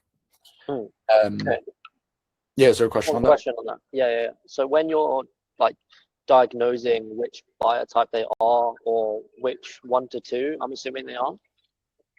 Yeah. Do you look at what you say that they latch onto or what they say? Yeah. So if it's in different points of the funnel, it obviously like because there's different parts, right? Because if you're having a conversation with someone, you can gauge by what they want, right? For example, or just by looking at them, right? There's messaging and everything. Someone's wearing like Louis Vuitton, like drip down, like from like the top, the bucket hat, like Gucci bucket hat, like future, like Gucci bucket hat, like top down, like Louis duffel bag, because I got a Louis duffel bag. Like to a certain extent, it's like you have like all these things, and he's fully branded out, like logos everywhere. It's like you can kind of assume that person at least wants attention, wants to portray that he has money, or he's LARPing, which is me, or he's LARPing, right? But say again, by the LARPing, he just still wants to portray that status element. He doesn't have the finances for it, right? He still wants to become the identity person. But you can gauge it off seeing him. But there's also in different parts of business, it's the same thing. Like for example, if it comes from organic, depending on which post they come from, obviously you consciously make the post like, I'm making this for this person. So if they come from that reel, you know they're status driven, you know they're fear driven, you know they're pain driven. And then the conversation is like led through there, which is a massive thing. Well, like after the buyer types, is obviously the funnel types of like matching that to the reason they came in and keeping that congruency there. So like to answer your question, it depends on what stage it is. So if it's from organic and then it's in the DMs, then you kind of know, okay, wait, hey man, where did you find me? What post did you find me from? Oh, I came from this one, and it's like a pain avoidance one. Then you obviously know that they're in pain and they're looking to get out of pain. So you lead the conversation with that of not more like optimization, but more again like here. I know you're in the situation. You've been trying to scale your business, but it hasn't been working, or you've been trying to, become the person that you want to become, but your habits haven't been all the way there, and the disciplines in the way there. You just need someone to help you through it. I got you because I got this, and this, and this. And you need the conversation that way. Same thing with funnels, like with ads. If an ad is for pain buyers or like for pain, it's like you're escaping pain, and that's the main messaging and the main angle of the ad. You don't then send them to a status ad of like, you're going to become the number one guy. It's like, bro, I'm just trying to get rid of my back pain. It's like, what are you on about? It's like, I don't just want to get rid of my back pain. I don't want to like become the number one guy. I just want to like live pain free. And it's like, if you have that discongruency on like on the funnel pages, then you're going to have a low conversion rate on the page. Which is like, again, to answer your question, it's at different stages of the funnel. So how you know how to speak to that person is you always want to have that congruency. And like when speaking to them, like you always have the congruency for what messaging bracket they're in and what angle they came in from. Because once you understand that, one, the sale becomes 1,000 times easier because you're speaking their language and you're speaking exactly to them. But number two, it shows your authority much more, because if they feel like you just understand them at a molecular level, because like, bro, you're speaking to me. Like, I've had that so much where people are like, oh, bro, you're speaking exactly to the pain points I have, or exactly to like the things I'm struggling with. It's like, yeah, because I understand where you're at. So I understand the messaging of why you came in the first place, right? Because you had this pain point, right? So for example, it's like, oh, well, I got flooded with Indians. They're Hormozy real, and I got flooded with Indians. Like, okay, cool. Well, this is how you fix it, right? And this is the exact way you need to be spoken to. Because again, it's just an unconscious thing. Like, I can't help doing it. I'm going to do it every single person. Like, even on this call, there's going to be an element of me explaining it to a certain way, because there's a certain level of understanding that you came in with, right? Because I gave you that paranoia, I guess, of like looking like autistically at every single number and every single person. But you always want to match the buyer with the funnel. And how you recognize that is basically kind of looking, okay, in the DMs, if they don't really like content, it's like, oh, where did you find me? oh, cool, you know, I found it through a referral or a friend. It's like, oh, cool, well, what do you do? Okay, cool. Yeah, where are you trying to get to? What's the goal? What are you pushing after? It's like, oh, I'm trying to get to this. It's like, well, why aren't you there? It's like, oh, well, you know, because this, and this reason. They kind of start spilling their guts out of like what and where they are. And then with that, you can actually just like, oh, well, I think I'm like, we're pretty much there. I just need to get like just a little bit more in this area, right? Boom, optimization. And it's like, well, I just don't know, like, because if I scale, I don't know if the business is going to break, or I don't know if like, if I scale, if I'm going to be able to keep up with it. Because I just don't know if like I'm that type of person. It's right. Then more identity. It's like, then you sell on that. But it's like, they kind of tell you in the DMs, which is kind of the hardest one, because all the other ones from an ad, you know, they came from a very specific ad. That comes from organic, you know, they came from organic post. In the DMs, it just takes a little bit of discovery. And then you basically have that understanding of that person, right? And then what and how you speak to them basically just comes from the everything I was speaking about for every single buyer type, and like the thing that they really answer to. Amazing. So the last part on that, just to clarify, is like they come in with a certain intent. You just need to like match that down the funnel based on where they're at bio-wise. Once you get that signal, it could be in the DMs with a little bit more discovery, but like they come through a certain post and they've gone to the other side of it. They have this intent. You can be sure of to then match it to an asset that has this intent level with the messaging on it, or this sales call that's got the title of the sales call saying optimization call. For example, stuff like that. So it will be obvious with organic and ads, but if they're just coming through the DMs, you need to do some discovery. Yeah, it's going to take a little bit of disco, because like you can't really sell anyone on something that you don't really understand like what they actually need, right? And it's kind of like a fundamental thing. It's why a lot of like sales calls and a lot of like content, what like a lot of coaches and infopreneurs, I guess, make, is that they just don't understand their buyer enough. Because if you truly did, like, you wouldn't need to sell. You just speak to them, you speak their language, and if you have a solution, you'll be able to give it to them and be like fucking like butter toast, right? It's super easy, fucking, it's sorted, right? You know how to make, you know how to do, you don't even have to think about it. And it's just super, super easy. But once you have that level of understanding, and as well, like with that, it's obviously market sophistication levels of like Eugene Schwartz, or it's like, you wouldn't then say if they came in from a reel for a very specific problem, it's like they came in mainly if the content's more on, you know, you're scaling, you're, you know, like struggles with scaling like a coaching company and feeling like the wrong person, or if not feeling confident enough to be able to get there. It's like you then know that they're a bit more sophisticated, because one, they have a team. Two, they might have tried everything, which is going to get me to the last like a buyer type, or they might have tried everything, but it still hasn't worked, right? Then you know when you're speaking to them, it's like less bullshit. They don't need a long explanation. They're just fucking tired. It's like, bro, I tried everything. It's like, what do you have for me? It's like, bro, easy. I know you tried everything. I want to waste your time here. This, and this, and this. Let me know what you think of it, right? And it, like, you would speak to them way more direct, because like it's like, bro. So for example, like imagine if you had a long day, and it's like you're at the train station, you're trying to get a train home, you're like, you've been out in the sun, you're sweaty, you're tired, you're dehydrated. The guy's like, do you want to fill out a survey? Like, bro, fuck off with your survey. Like, I'm just trying to get home. It's like you're not matching his energy, you're not matching like how he looks, right? So it would be like selling sand to a guy in a desert instead of water. It's like, what you're fundamentally, he's gonna probably just like kill you. He's gonna strangle you to death if you try offering that. But it's you want to match the not only sophistication level, but as well like the messaging of where they're at. So yeah, like 100% of what you said. Just adding that sophistication level, because it's another key important thing of where they're at. It's like, are they unaware? Are they problem aware? Are they solution aware? Are they product aware? Are they most aware? Does that answer the question? 200%, man. Okay, 200%. And so the fundamental, keep going actually. Oh yeah. I was gonna say the last resort is kind of like what I just went over. The last resort buyers, like, I've tried everything. This is my last attempt, right? You tried it, and then like you'd speak to that person. It's like, if you tried everything and nothing's worked, you should read this. If you tried everything and it hasn't worked, or if you like every single guru talks about this, but there's one thing that they don't talk about. And if you've tried everything, or if you like, again, it's like you tried everything, because it's the last resort. It's like the last type. Like, again, it's probably the lowest amount of people in this demo. Or demographic of people, but as well, it's still worth like getting them, because as well, they're very close to like, fuck me, I tried everything. And if you can truly stand out, it's going to be an easy fucking sell, because it's like, bro, I've tried everything, but I haven't seen anything like this.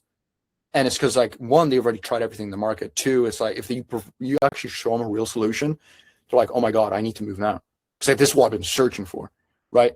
but highest value, it's the highest value when you win them. And it's amazing because it's like, oh my God, it's a massive eye-opening experience. And just so much is lifted off their shoulders. And they also are some of the best clients that I've like personally like looked at, and like the people we've brought in like different offers. It's usually like finally, and like the testimony they get off the back of it. It's like, I tried everything, but it's like nothing worked until I found you. That's the benefit. That is I've actually had a couple of those people I really enjoyed working with, where they were like completely on the ropes with everyone that we tried, and then they tried me, and it was like fucking hell, a lot of unlocks immediately, a lot of quick wins, because they've already got to that stage where they've done the work, and now it's about almost like an optimization play of like, this is something you haven't been focusing on, you've tried everything else but this, and this is what's happened. So love that. Is that all 7? Yeah, that's all 7.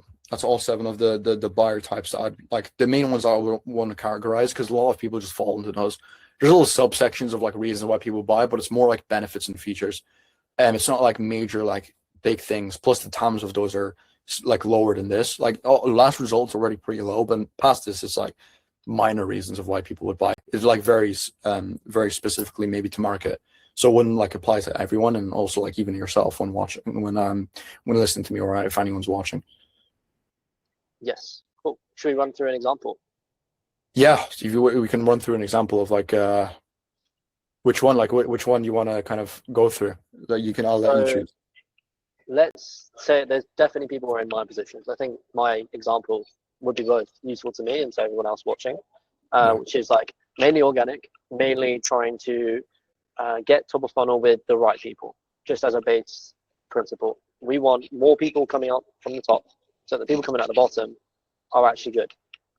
It's worth our time to do the entire marketing process and the craft building process with these people, rather than spinning wheels with unqualified /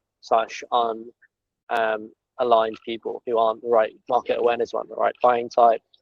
I know exactly who I want to work with, which based on the list, I would say it's definitely a higher sophistication level, definitely people who are both looking to optimize and looking to reach this certain identity. The hierarchy of needs isn't at food, shelter, and making next month their first big month. It's like, we want to crack the messaging and the organic strategy around how can I just target this awareness level and not deviate, to avoid having incongruency and lack of conversion. How can we get something to happen with top of funnel, bottom, middle of funnel, and bottom of funnel that is so conducive with just speaking to this one person that it's like almost impossible for me to not get people going, holy shit, Alex, what do you do? What can I do to solve this problem? Or if it's optimization, like I hadn't thought of it that way. How can I optimize this last part of my business? And just asking me questions. The goal is to get people into my DMs. The goal is to get people in on my calendar, for me specifically, because I want to have more conversations, then have more sales, because at the moment I don't have that many conversations going on. So booking tools, top of funnel to the bottom, making sure the right people, because I could post that 100K video again today and get a ton of calls on my calendar, get a ton of people in my DMs, but they will not be the people I want to go for. So my problem right now is top of funnel strategy, cracking the war on attention, that the right people come in, because I understand the content messaging, I understand the matching the buyer types to the funnel I actually run, and making sure that what I send them through in terms of a funnel can actually get them converted, instead of me cracking top of funnel but not having anything that converts them in the first place. Does that make sense? Yeah. And like a main point as well you mentioned earlier was that like, okay, because it's the same situation with a lot of coaches and a lot of like I guess people in the info space, is that at first a lot, like naturally you get a lot of the most aware people, right? So you used to be able to post like anything, or like you used to be able to post just a lot and clients still came, right? But now it becomes a thing where it's not, you're posting, and that level of, I guess, resonance in the market is kind of just dried up for whatever reason. The conversations are running low and you're not getting much sales calls. That's usually because, again, you hit your TAM.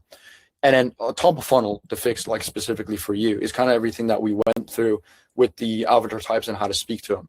But that's still top of funnel fix, right? That's only because you're optimizing one part of the business, and then once that is fixed, you have other things that kind of stem from that.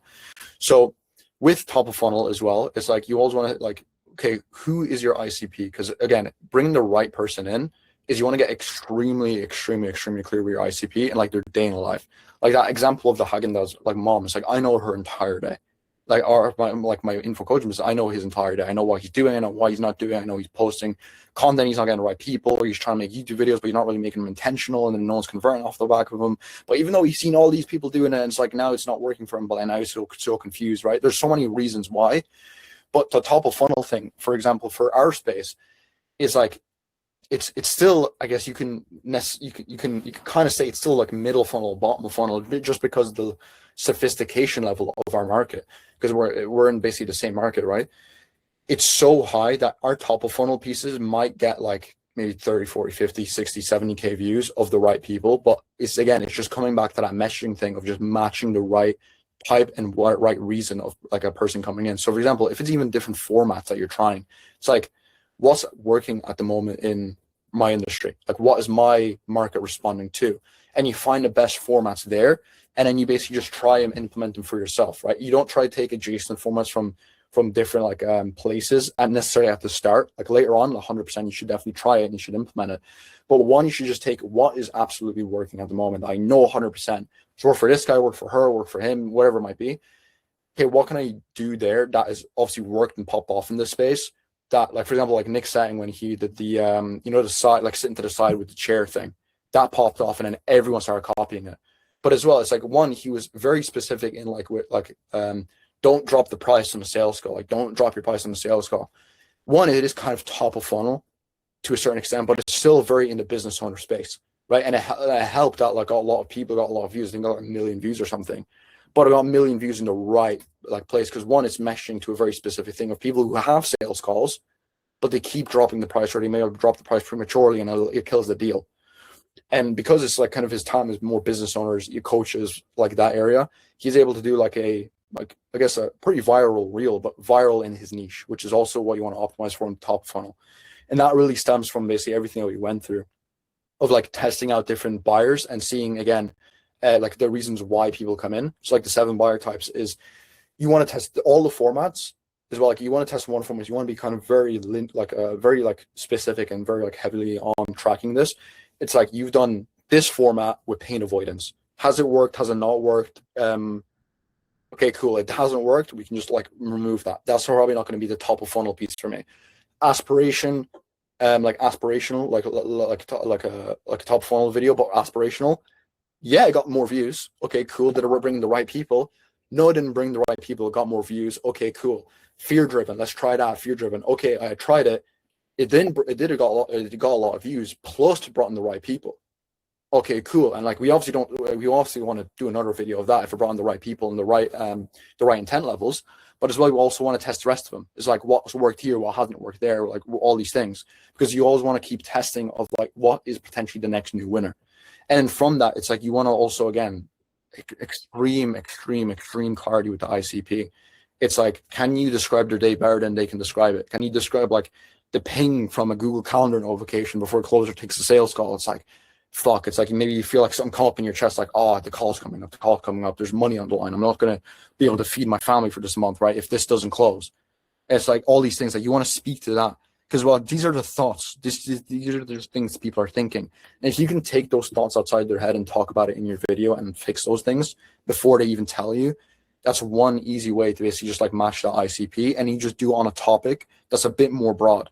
Still, again, it's broad in the sense of that person that you're speaking to, but only to that person that you're speaking to, not necessarily to like the general masses. But this just comes from like, again, as you were saying, like testing and iteration, because same thing with ads. Whenever we would launch ads, especially now with Meta Andromeda, is like, we test like all these 7 different buyer types with 7 different funnels, with 7 different like email sequences, like, because we always want to optimize. Okay, well, what is the actual thing that are going to be coming in for? Right? If it's pain avoidance, we want to make a funnel for pain avoidance. Is that working? No. Okay. Is it more optimization? Yeah, it is. Cool. The market's primarily optimization. And then once you find throughout all these buyer types, you find the biggest one, you know that the majority of the TAM of your market is there. So if you had the most amount of chance of getting a top of funnel reel to go viral or pop off in your space, you know it comes from that type of messaging I want to put out there. And then what you want to do if you want a more top of funnel content, more people coming in of the right kind of people, is historically, again, you're looking at the data, the pain avoidance type has always brought in me not only good views, but also the good people. So if I ever want more people to come in, I just test that. And then again, you're still testing all the other type of buyer types as you go on and make content, because pain avoidance, maybe the TAM moves from pain avoidance to fear driven, or maybe identity. Then you want to also just keep testing and seeing, oh, identity's popping off recently, and it's getting me to the right top of funnel traffic with the right type of people. Let's do more of that, and then do different formats with it. Because it could be the case that like you do the Pinterest style, which like the photo behind you, that pops off with one type of messaging, but it brings in the wrong type of person with a different type of messaging, right? It could be that case. And that's what you want to do is you want to just test a lot. And you want to test like all these different like matching principles, like different formats with different messaging, or messaging with the same format but different hook, or like all these things, right? Because at the end of the day, you don't know what's going to actually work. You only have the best possible hypothesis that you can bring to your market. There's only a certain amount of market research you can do before you just have to start fucking posting, right? Because you're never going to truly get an understanding unless you actually put it out there. Like as much ChatGPT deep researches and Claude deep researches you can do on your market, it's not really going to show you exactly what they're going to respond to without actually putting it in front of them. And that's it. It's like just testing those like buyer types with different formats, different ways to exemplify. Like Basit, for example, recently I seen him, the Pinterest style with the like the 4 videos that like that you should watch for trying to get into sales. Pretty sure, like I don't know the back end on the specifics of that, but I know like that's been kind of a viral topic. He's been replicating that quite a lot now.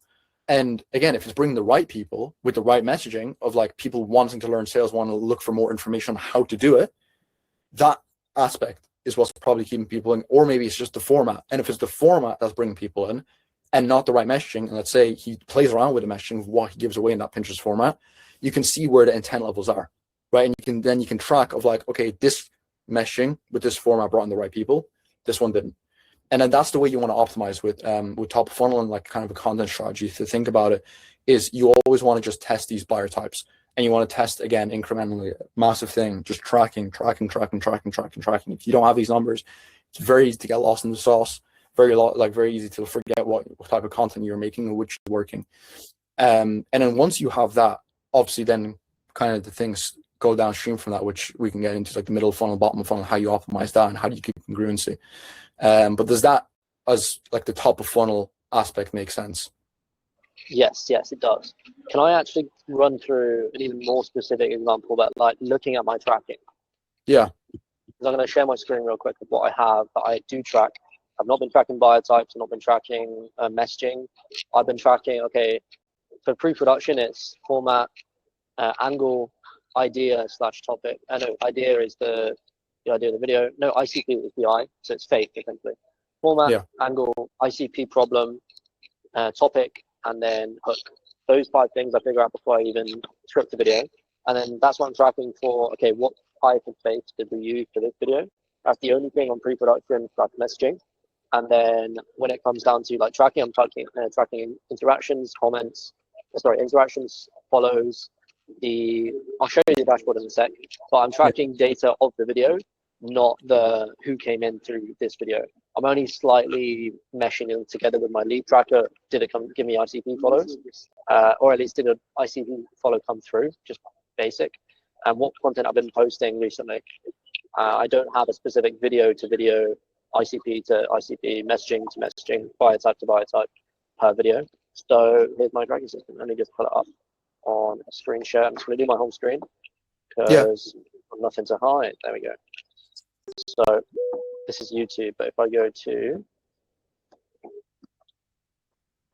dashboard, content, reels, I haven't been tracking as regularly because I've been preoccupied and a bit lost in the source actually, but that's another topic. We've got all these videos here. We're dating just about May at the moment, so that's good data. But for now, we have obviously stuff like the audio, the Instagram URL to have a look at it. Caption, I track. This is all like imported data in bulk, so the values will not be correct. just look at the top level things. So we got duration, we got the interactions, the follows, the views from that. I'll actually just scroll down to show you more accurate data. So the views that happen per video, and then that goes into a calculator to describe, okay, just basically what was the engagement rate. If it's accurate and it's above 8.5 or 7.5%, that video has gone like semi-viral, it's done well. And then +9 or +12% is going to be like, okay, that went viral. Some of these percentages are not correct. That's the only data I've been tracking. I use Claude to scrape my videos on my Instagram page, and then it puts into this. I just track, okay, who made the video, first of all. And if I load more real quick, you can see even more. What was the caption like? What was the hook like? What was the type of people coming through, which I use the lead tracker for, which is over in conversion tracking. Can I expand these? Yes, I can. Just here. Leads tracker and all the other things. So we'll get into that in a sec. But I do not have a concrete system for like, okay, this was this messaging.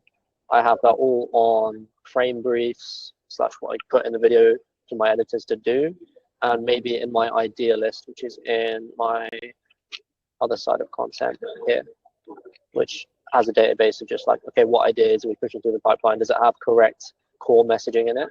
Can we make this a liquidation format, which is like CTA at the end?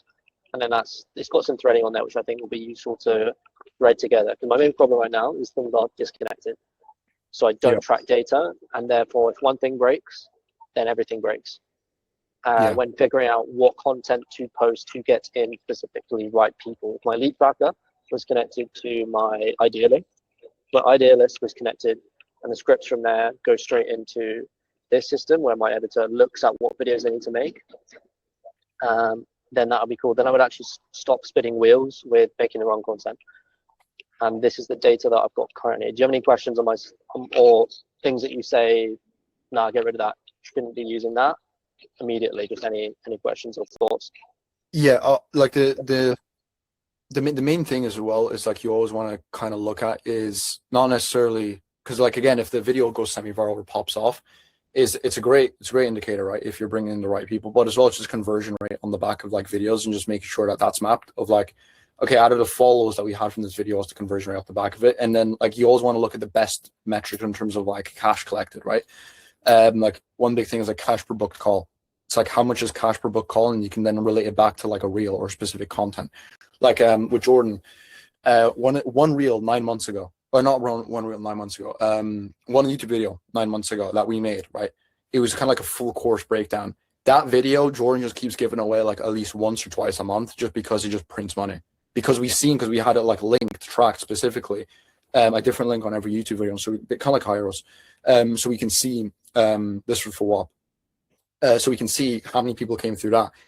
Out of every single video, cleared it like 100%, like 95% of like the purchases came from that video from YouTube. Because like as well, it was so well laid out, and like the things that brought the prospect through, it was able to basically convert them. But as well, like when we look at, okay, well, it didn't get a lot of views, like the video at all, right? But when we send traffic there, it's a great thing. But we always look at, okay, well, is it creating revenue or not? So it's like a hierarchy of metrics, let's say, that you want to look at. It's like, okay, first cash collected, like, is it making money?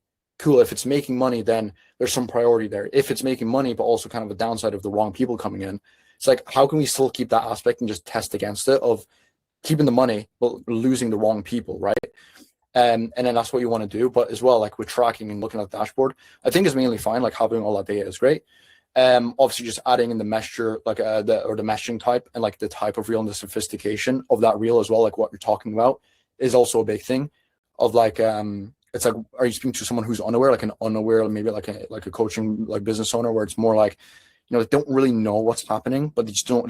They know they just don't feel like they used to. They don't feel good anymore. Right? Someone more sophisticated to be like, you know, your identity is out of whack, and you know you need to become the person that you need to become, but you just haven't done it yet. So why is that? Right? It's like more like identity, and you talk about like Jung, you talk about Freud, you can talk about way more specific things, right? Because it's way more sophisticated. But as well, it's like you look at those markets, you look at all that tracking, because I think like everything that you have there is largely good. I have basically very similar data to you and like how it looks like. The only thing difference is the messaging. And then just having that tracking of like attribution of how much revenue did this be like how much did this video bring in, or how many ICP qualified leads did this bring in? Because it goes from cash collected per book call to then like the next thing of like, obviously, you know, sales calls like show up as well. Like the type of content they come from is also very like key to like if they even show up or not. And then from there, it's like from show up rate, and or from close rate. I mean, well, yeah, cash per cost. Well, that kind of blends into cash collected per book call. But then you have like show rate.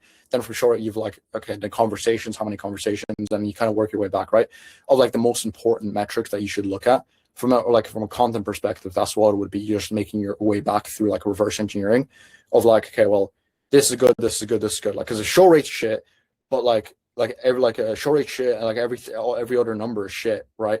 But it's good enough to like actually pump out enough content of that, and we still get like, let's say we get 100% AOV, say it's like 8K your program, right? And you charge 8K.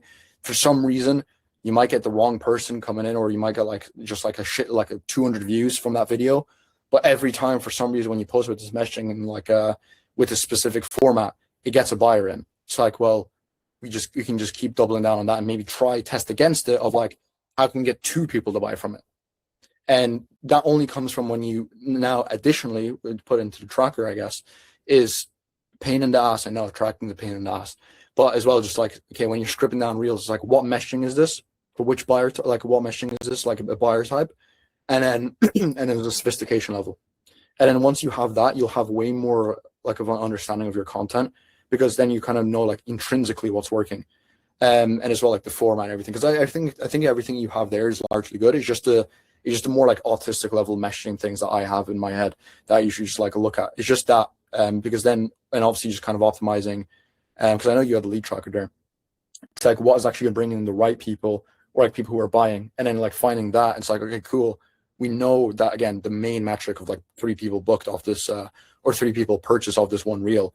Yeah, the reel brought a lot of the wrong people in, but how can now we just test the same reason of why these people bought? You obviously ask them the questions on onboarding form, whatever it might be. What made you come in?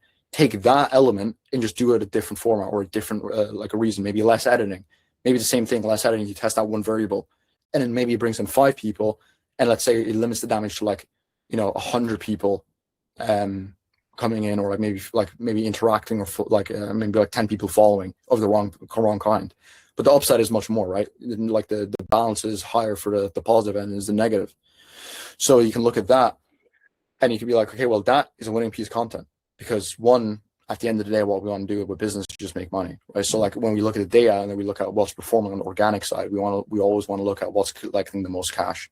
And with that, then you reverse engineer, how was that video made? And it's like, okay, well, what meshing did I have, and what person is it speaking to? And then what was that conversation? Because then you just replicate that. Because without having that meshing like in line and having that clearly, it becomes very hard to replicate the same thing, because you can look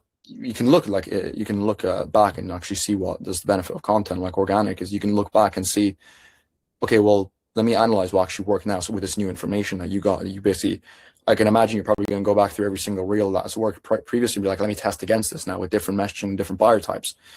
And it's just doing that. It's just saying, okay, well, it's great that you're tracking. And I know, again, you said you're kind of like, you're kind of a little bit off the ball, but like, again, bro, highest leverage thing, if you have those numbers, it becomes like seamless to like what you need to film and how you need to film it. Because that level of understanding that you now have of your market is just so high. Because again, at the end of the day, remember, it's like organic. The reason it takes so long is it takes time to figure it out. But once you figure it out, it's amazing. It's seamless. It's the best like engine that you can have, because it costs no money like for acquisition. But it becomes something that actually is like a bit harmful if you actually if you're not tracking your data, and it is not utilized to its full capacity if you don't have that track. Because like the reason why it takes so long is because you're not paying for traffic, but you're paying for traffic to understand the market. But as well, if you're not tracking that data, then you're putting stuff out there and you're not really getting the full benefit of doing that. So again, main thing is, I just say into that, adding that like that Notion board is just, again, the things that we talk about on this call. And then as well, optimizing for the highest leverage KPI, obviously the cash collected coming in, and then just testing against it. Awesome. So is that tracking on, okay, what video is working, what messaging can we test with them, or just in general the cash collected to this video, what works within it? what messaging did it do? Did it need less or more editing? You do that after the fact that you have a winning video. So you just essentially just have a winning videos list, and then you dissect each one. Yeah, Or do you just because look at it on this dashboard that I've got right now in the sea of other data?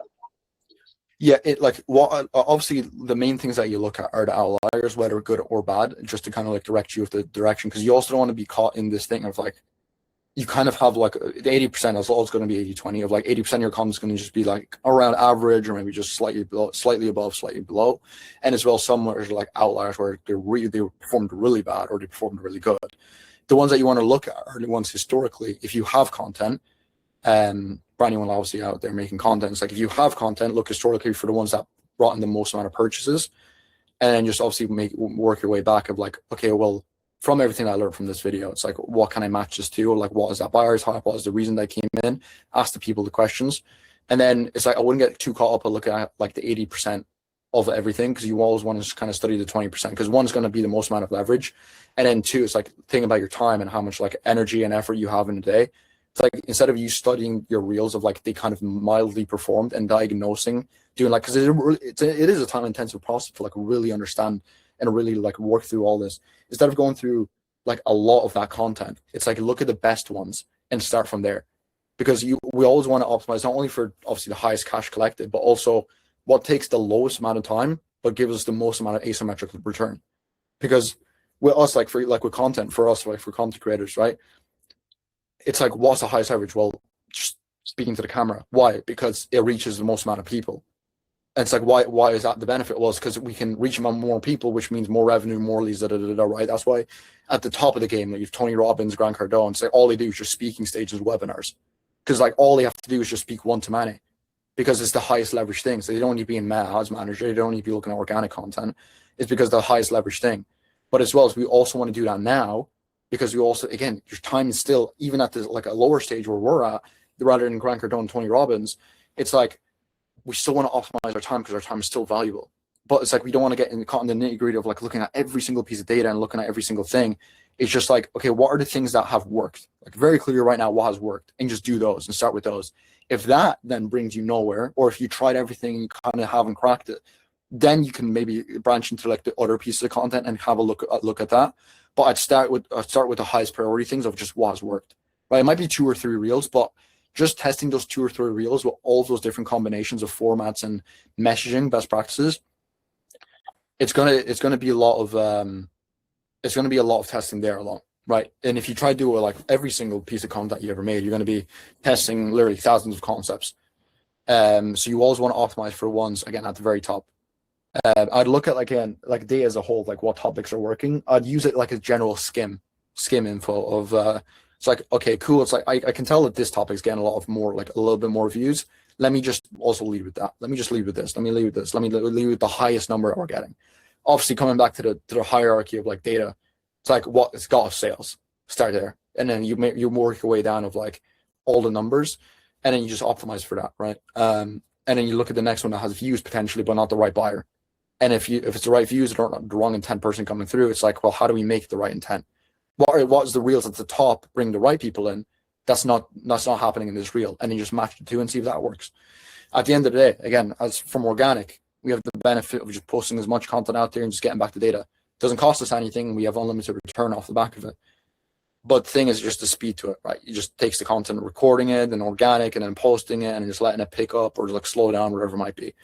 But again, I think that is the main thing that you want to be like focusing on. It's just the highest leverage task that you can possibly do with the content and not getting boggled down with the details.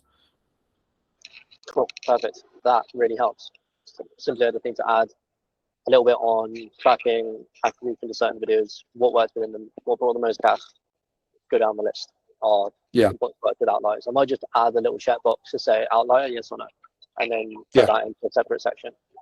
And then just spend an evening just looking over it. Like you'll find a lot as well now with everything that like we kind of went over. You'll be like, holy shit! It's like you start seeing it. You're like, holy fuck! It's like that. This has the same messaging as the other 3.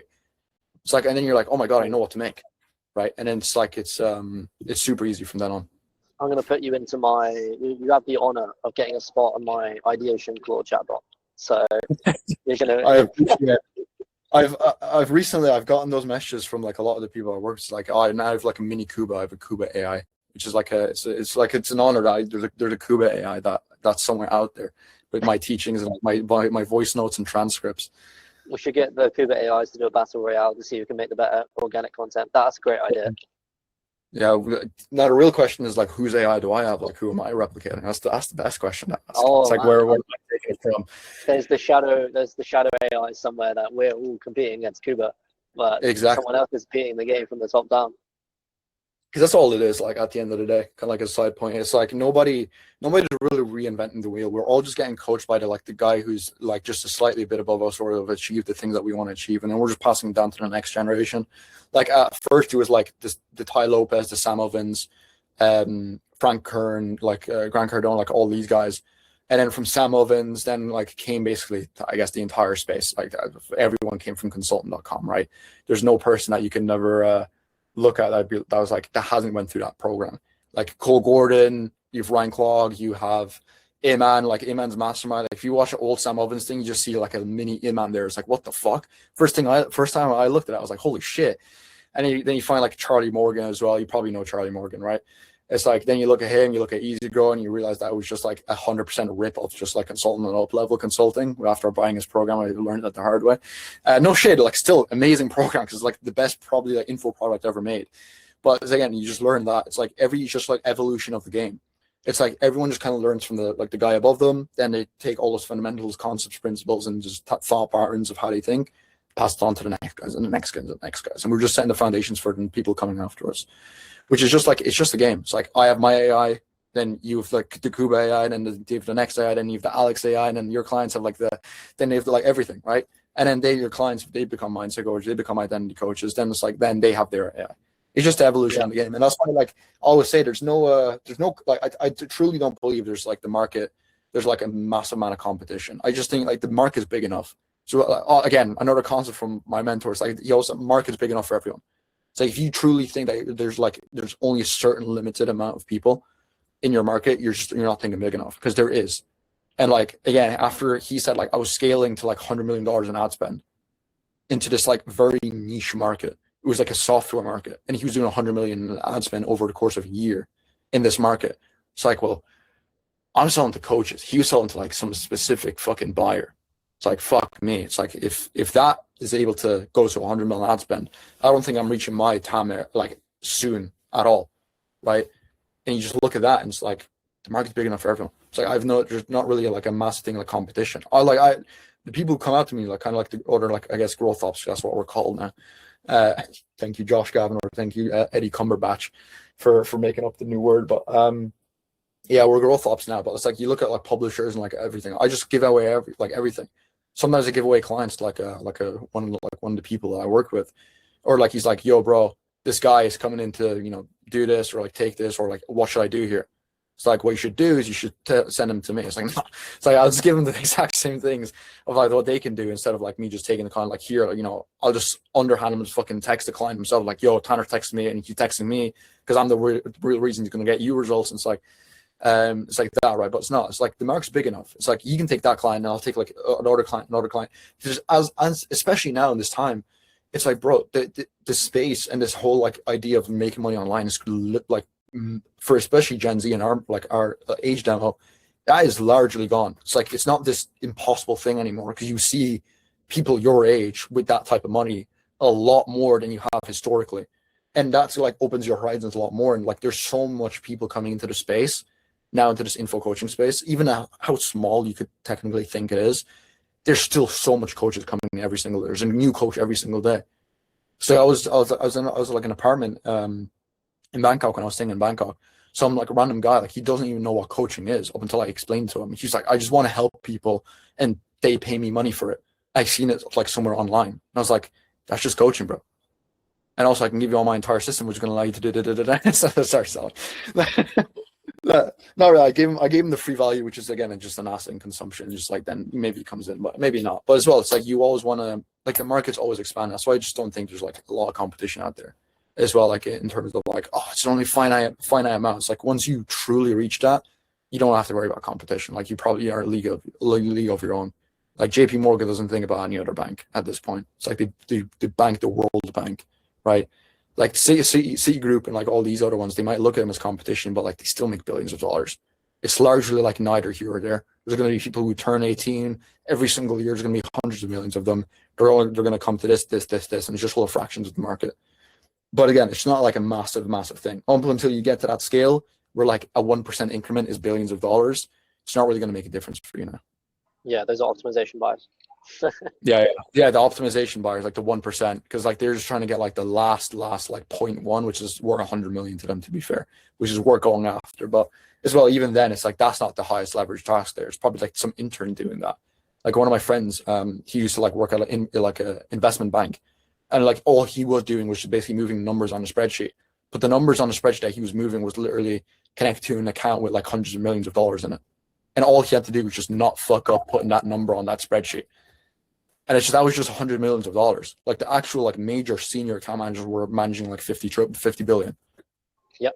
Right. I have a friend who works at JP Morgan, and one of their people she was overseeing fucked up to zero, and that's what caused the big Europe side of JP Morgan to actually like collapse over the weekend, and they had all the shit going on, and she had to work the next like 128 hours on fixing that person's problem because they fucked up the zero on the spreadsheet. So that problem is very, very much happening. And it's crazy how they operate compared to other companies who are focusing on the 1%, but it's more like an extra 10K. Yeah, so, it's crazy. It's crazy. But yeah, coming back to the content as well, because I know there's a little tangent, but it was worth going over because well, it's like a massive belief that a lot of people have, like about this space, like, you know, my market's not big enough. It's like, I trust you. Trust me, it is. Yep. It's like, you don't like if you truly think your market's big enough, just put like $10,000 into ads and just see how true how like extended your market is. You probably won't hit, if you go cold, you probably won't hit like a 2.0 frequency in Ads Manager, which means basically like people seeing your content twice. You probably hit like 1.1 and then stay there for the next 12 years. It's probably like, it's actually true. Ironically, that probably would happen. But yeah, it's a massive thing. Come back to the content. It's like all you have to do, and like again, it's kind of back to optimization kind of and just testing. So you want to optimize that testing element and then just see what's working, what isn't, and then with time you're going to be able to see like the results off the back of it. Because the only thing you can do is just really test, track the numbers, and just go from there.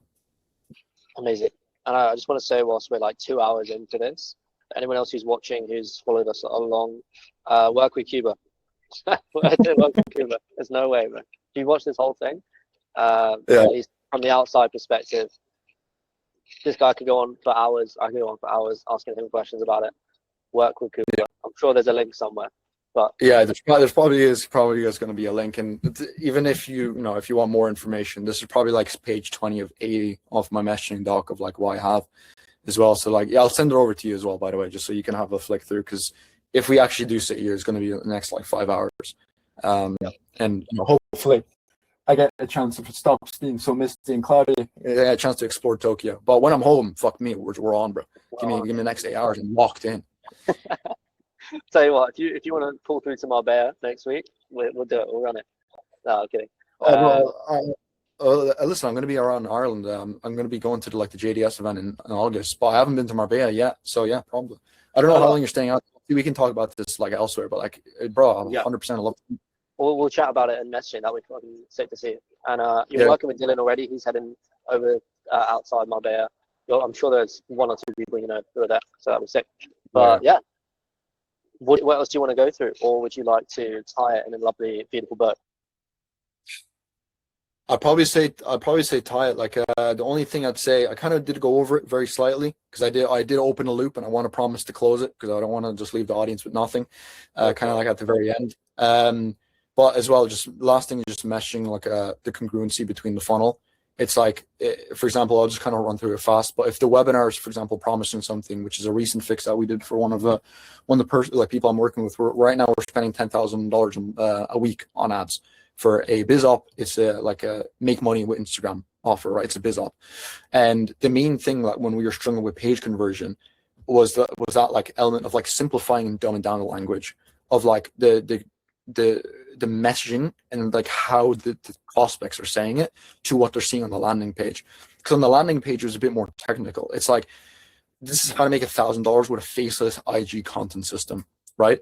And it's like with that, it's like the person who doesn't understand, like, because from the ad they're coming from, they want to make $1,000 off their phone, right? From just like their existing Instagram account. And then what we did was basically just like literally so simple. And like the page conversion went from like 6% to like 25 to 30%, which obviously we were getting like a cost per lead for like, at that point it was like $5 or like $6. Now it's $2.50 because we optimized the messaging that well. It just like cut it in half, and it's super low. Even on some ads, some creators, we got like $1, right? And as well, you think like, oh, $1 probably like Meta sending you shit. Nah, this is what pixel conditioning. This is what like actual like proper like good intent buyers are, like people coming in. And it's like all we did was just switch because the messaging was just a little disaligned. So when I came in, when I was testing, I was like, okay, well, what was the biggest leverage that we could do? It's like, well, the front end is like, how do we up like this percentage of conversion? And all we did was just dumb down the language. The ad said, this is how to make $1,000 of posting on Instagram from the account you already own. And it's like, I'm kind of doxing myself. I'm hoping nobody steals this. If someone's in the same market and steal this, well, the market's big enough anyway, so it doesn't really matter. I'll make a new ad. But all we did was literally just instead of the headline, like IG faceless content system, it's like, this is how to make $1,000 from your phone without showing your face online, right? Largely, right? I forgot the entire headline, but it's largely from like 5% to 25, like straight away. It's like just all it did. And it's the same thing like with webinar funnel, all is just matching the registration page and what they see on the back end. The emails as well, of like what ad they came from, different flow of emails. If it's more pain driven, pain flow of emails, right? You write that. Now, it's like Jeremy talks about this a lot, Jeremy Haynes. You have no excuse. You have Claude, you have ChatGPT, you have all the LLMs, just fucking write copy. Because like the way I want to think about it is like, why wouldn't you have a different, for every single different type of buyer ad, why wouldn't you have a different funnel? Because you can spin up a funnel in 2 minutes of like the different messaging, because you don't have to do the technical implementation anymore because Claude does it. And as well, why not just write the emails as well? It's like, yeah, the copy is going to be maybe like, it's assuming you have like copy documents, you understand copy and you have the foundations, because you want to learn the thing before you break it. You don't want to like just start testing shit and just doing AI copy unless you truly understand copy and you understand like all these market awarenesses, market sophistication, all these things. You don't want to learn something, or you don't want to break something before you truly understand it. But once you do, it's like, why wouldn't you do that? Why wouldn't you have every single funnel or every single reason, like 7 different funnels, and if 7 different email sequences, 7 different text sequences for that thing? And also you tie it into this massive, like, for example, webinar, where it would be like you kind of match all of them in. So it doesn't matter if you're trying to get this for this reason, this reason, this reason, this reason, this reason. Here, how it can work for any person who is facing all these issues. But it's at the end you get into the rest of the webinar. But it's like in this time of AI and this time of opportunities, like why wouldn't you extend that? Because even if the copy isn't all the way there with AI, it's like it might be 80% of the way there. It's like that lift you get from just having the correct messaging, even if it's 80%, it's so high. It's so high. It's like there's no reason for you not to do it. So it's like even like if you ever run a VSL funnel, same thing as a webinar. I think you always want to like, okay, VSL funnel, am I running ads? Cool. If it's organic, it's going to be, by the nature of it, I'm going to be posting different types of content. How can I kind of just optimize for my biggest one, or the one that gets the most amount of people? And you run the VSL and you kind of have the framing in the VSL and the organic from the one that has the most amount of people coming in and your primary buyer types, because obviously you want to optimize for primary buyer types. And you can't optimize for everyone, sadly, because if you speak to everyone, you speak to everyone's problem, you speak to no one. Because if you speak like actually direct enough with enough information, and you spoke to all 7, that VSL will be like 3 hours long, right? Because you're trying to fit everything into one thing, and then no one's going to watch it, because once they get to the different buyer type, they don't care, and they click off and it's gone, right? You lose that chance. So you want to always optimize for the main primary audience. You want to make that organic VSL that. And then from there, it's like you look at that, it's like, okay, well, what sequence does that have? Is it pain? Is it market awareness? Like, what market awareness is it? Is it pain avoidance? Is it status? Is it identity? And then as well, same thing with like profile funnel, the conversation from the ad falls in through DMs, falls in through the sequence, the booking, and like everything. And you just match those funnel types with basically every single piece of matching, because the conversation that you're having on the front is the exact same conversation you should be having on the sales call. But you just want to portray it in the way where it's like you don't lose anyone, or you don't kind of step out of bounds in the language that you use, or you don't like use language they don't understand, or possibly that they don't even they're not even at an awareness level there yet. For example, we were talking to someone who was unaware, and he was in like problem aware language of like, you know, the reason your content like IG faceless theme page isn't working is because of this. It's like the person just doesn't even know what a theme page is. It's like, why are we talking about that? So let's talk about like how they can make $1,000 off their phone, right? And it's just that would be the main thing. And then from that, it's like then on the webinar you use that as the education piece to teach them everything. They're like, holy shit, it's a great business model, and then you sell them on booking a call. And from booking a call, same email flow on the back end, like congruency with that type of person. And you segment them based on like, again, the commonly questions of like, why are they doing this, and just have them fill it out. Obviously, if they don't fill it out correctly or whatever, you do have a bit of drop off. We can't control that as much as we can, but as much as we can, the person just said like, I just want money. It's like, okay, cool, nice one, bud. We got what we could. We got what we could from that as well. Closer notes as well. If he shows up to the call, we get the benefit of that. But yeah, the main thing I want to leave people on, because I did promise it earlier, is just that market messaging and congruency between funnels. Doesn't matter which funnel it is, doesn't matter what you're optimizing for, you always want to have that congruency, because I promise you it probably is the problem that you're facing. You just don't know it yet. And what would be a signal to those watching and to me that their funnel is incongruent with the messaging? The main thing is obviously, again, come back to hierarchy of data. Are you making money or not? Okay. Yes, I am, but not enough. Okay, well, what's stopping you from getting enough? Let's reverse engineer the numbers. Like, okay, what's the goal? 20K a month, right? How many closes do you need for that? Let's say, well, 5K product, let's say AOV, let's say 5K, like they all pay for, right? So we need 4. So from 4, you work down your numbers, and it's like, well, where's the bottleneck of the people? Like if we have 4 calls, then let's say 75% show, then how many calls do we actually need booked? And from how many calls you work your way down through the numbers. And then you basically look at like, okay, well, at the entire thing, like what is actually the problem, right? Is it the conversations? And as well, if it's the conversations, okay, well, cool, let's see if we can optimize that. If it's the calls and people coming in not with the right pre-framing, could be that you didn't send them enough consumption or pre-trust assets before a call. That could be a thing. Or as well, if that doesn't work, then it could be like a meshing thing of they're coming in for the wrong reason, right? And it's like, because there's so many, it's very particular in the case where like it's a meshing issue, because it's so disguised. Because unless you know this, you would never find this, because you'd look at like a show rate and you'd look at 10% show rate, and you look at that in isolation of like without everything else, because you're not looking at, okay, what is the conversation the setter is having? Because yeah, they got booked in, but for the setter, let's say he has 100 conversation, he books in 10, and as well, like 10 show up, but none of them are buying because they don't have the right things to buy. It's like on paper, it looks like the closer's getting fucked, right? And he's the big bottleneck. You fire him, and he was actually not the problem the entire time. It was the messaging on the front end that the setter was just matching and just was able to book calls, but it wasn't something that was leading with intent. So it's very specific in a case. And as well, like if obviously at conversion on Instagram, if you want to ask a question, more than welcome to. But it is very specific in each case, because you have to look at like the entire numbers data. Because one of the worst things that I see in the space as well is like the generalizations. For example, like if you ask me like, yo, Kuba, based on everything on this call, what's the issue, or like, how can I fix it? Unless you told me, again, like what we did, like when you were telling me the specific key issues, I can't give you an entire direction, because like I would be unfair to you, because you wouldn't even show every number. Yeah, like I don't know what the revenue is. I don't know what the revenue is meant to be. I don't know what like the specific numbers, right?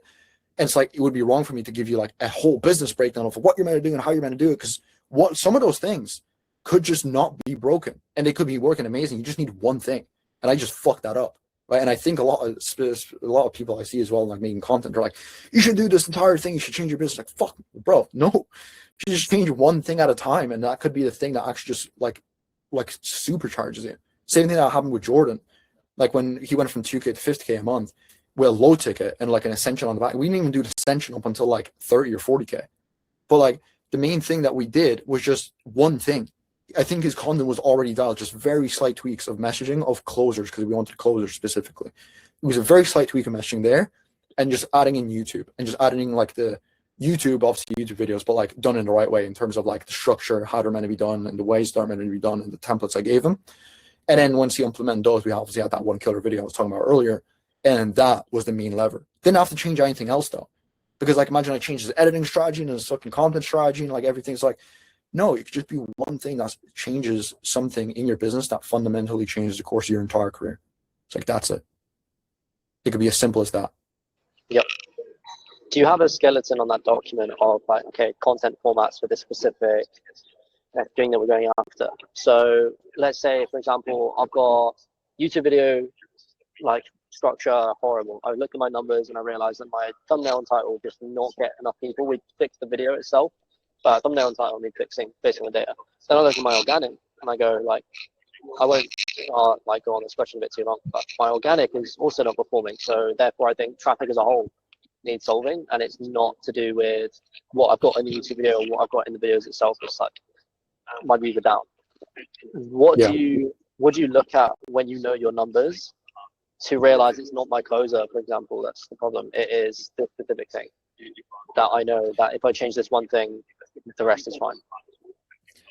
It's, well, knowing and having that certainty of what is the next thing that I should fix is largely due to, like, again, one, just seeing it previously, because like and as well, like kind of pattern recognition. Because I could take what I've helped with, like, for example, Jordan with YouTube, right? And if I see the same patterns and the same problem, I could just like, okay, I remember that happened, and let me just test it. Because at the end of the day, it's like a big thing is as well, like a lot of patience that I tell with my clients before like I bring them on. It's like, listen, at the end of the day, I know like your market too, like at a very high level, and I've tested it out, I've done it in your market, whatever it might be, right?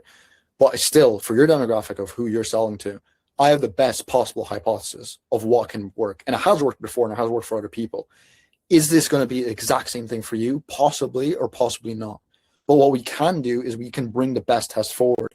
So instead of you testing 1,000 things because I don't understand anything, you're stepping in from like step 10,000 and you just need to get to step 10,003, right? Because I just understand it like a bit like a much like higher level, let's say, for example, than like a traditional like client would, like with meshing, and they just don't care about this. Like, cool, I'll pay you, you just do it.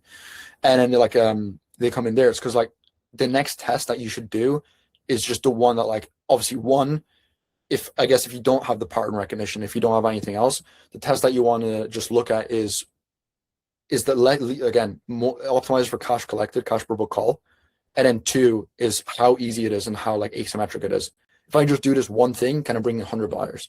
And if it's like, if the closer it gets to that and more cash collected, that's probably the action that you want to take. Where that is in the funnel is like very specific, right? It's like, it could be here, it could be there, or whatever it might be. But that's just what you're looking and what you're optimizing for. But that'll be the main thing. Perfect. Cool. Pivotbot's going to be fucking OP after this one. Hold on. We have a pen. Man, I'm glad we went over this, because it's a massive video and it's probably going to help a lot of people, because it's a very underspoken topic as well. Because a lot of meshing is like, you should speak to the pain. And it's like, bro, there's more than pain.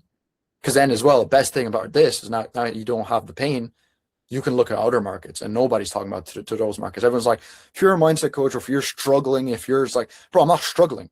It's like, I just want to get 1 more %. So you know, optimization, and you just talk about that. You basically have like a blue ocean of meshing. Because like, I don't know who started this, but like, you should talk to their pain. It's been so overused now that it's so easy to win in the other markets. So you, and obviously anyone watching, if you see a prevailing meshing practice in your market, try out different ones, and you'll be able to pick up like an audience that you never thought was there. And you'll see people engaging that you never thought would engage. 100%. I'm gonna take a look at that doc as well to dissect a little bit more about this, because like, this could go for on and on and on. But genuinely, as I said earlier, for someone who doesn't want to spend on and on and on figuring this shit out, Kuba clearly has it all in his brain. So I appreciate that. I'm not too kind. I'm almost not kind enough, because that has been a massive, valuable call for me, especially where the position of where I'm at. And you took time out of your day in your Tokyo retreat to give that to me. So indebted to you, my friend. Thank you very much. No worries. Obviously, anytime, whenever you want, or you want to pick my brain, you want to ask me a question, just hit my DMs and I'm there. Sorry, I just had to connect my charger. I was 1% on my laptop. Now you can see the Red Bull in the back, which is kind of cool. But yeah, I appreciate your time. Thank you for jumping on and obviously helping me out with the video and everything. And I hope it was a valuable breakdown for you. man, it was, and I look forward to hashing it out after I drop off this call. But yeah, thank you so much, man. Appreciate your time. Take care. Have a good one. Bye bye. And you. Bye everyone. Bye bye. And bye you Bye too. bye. Bye bye.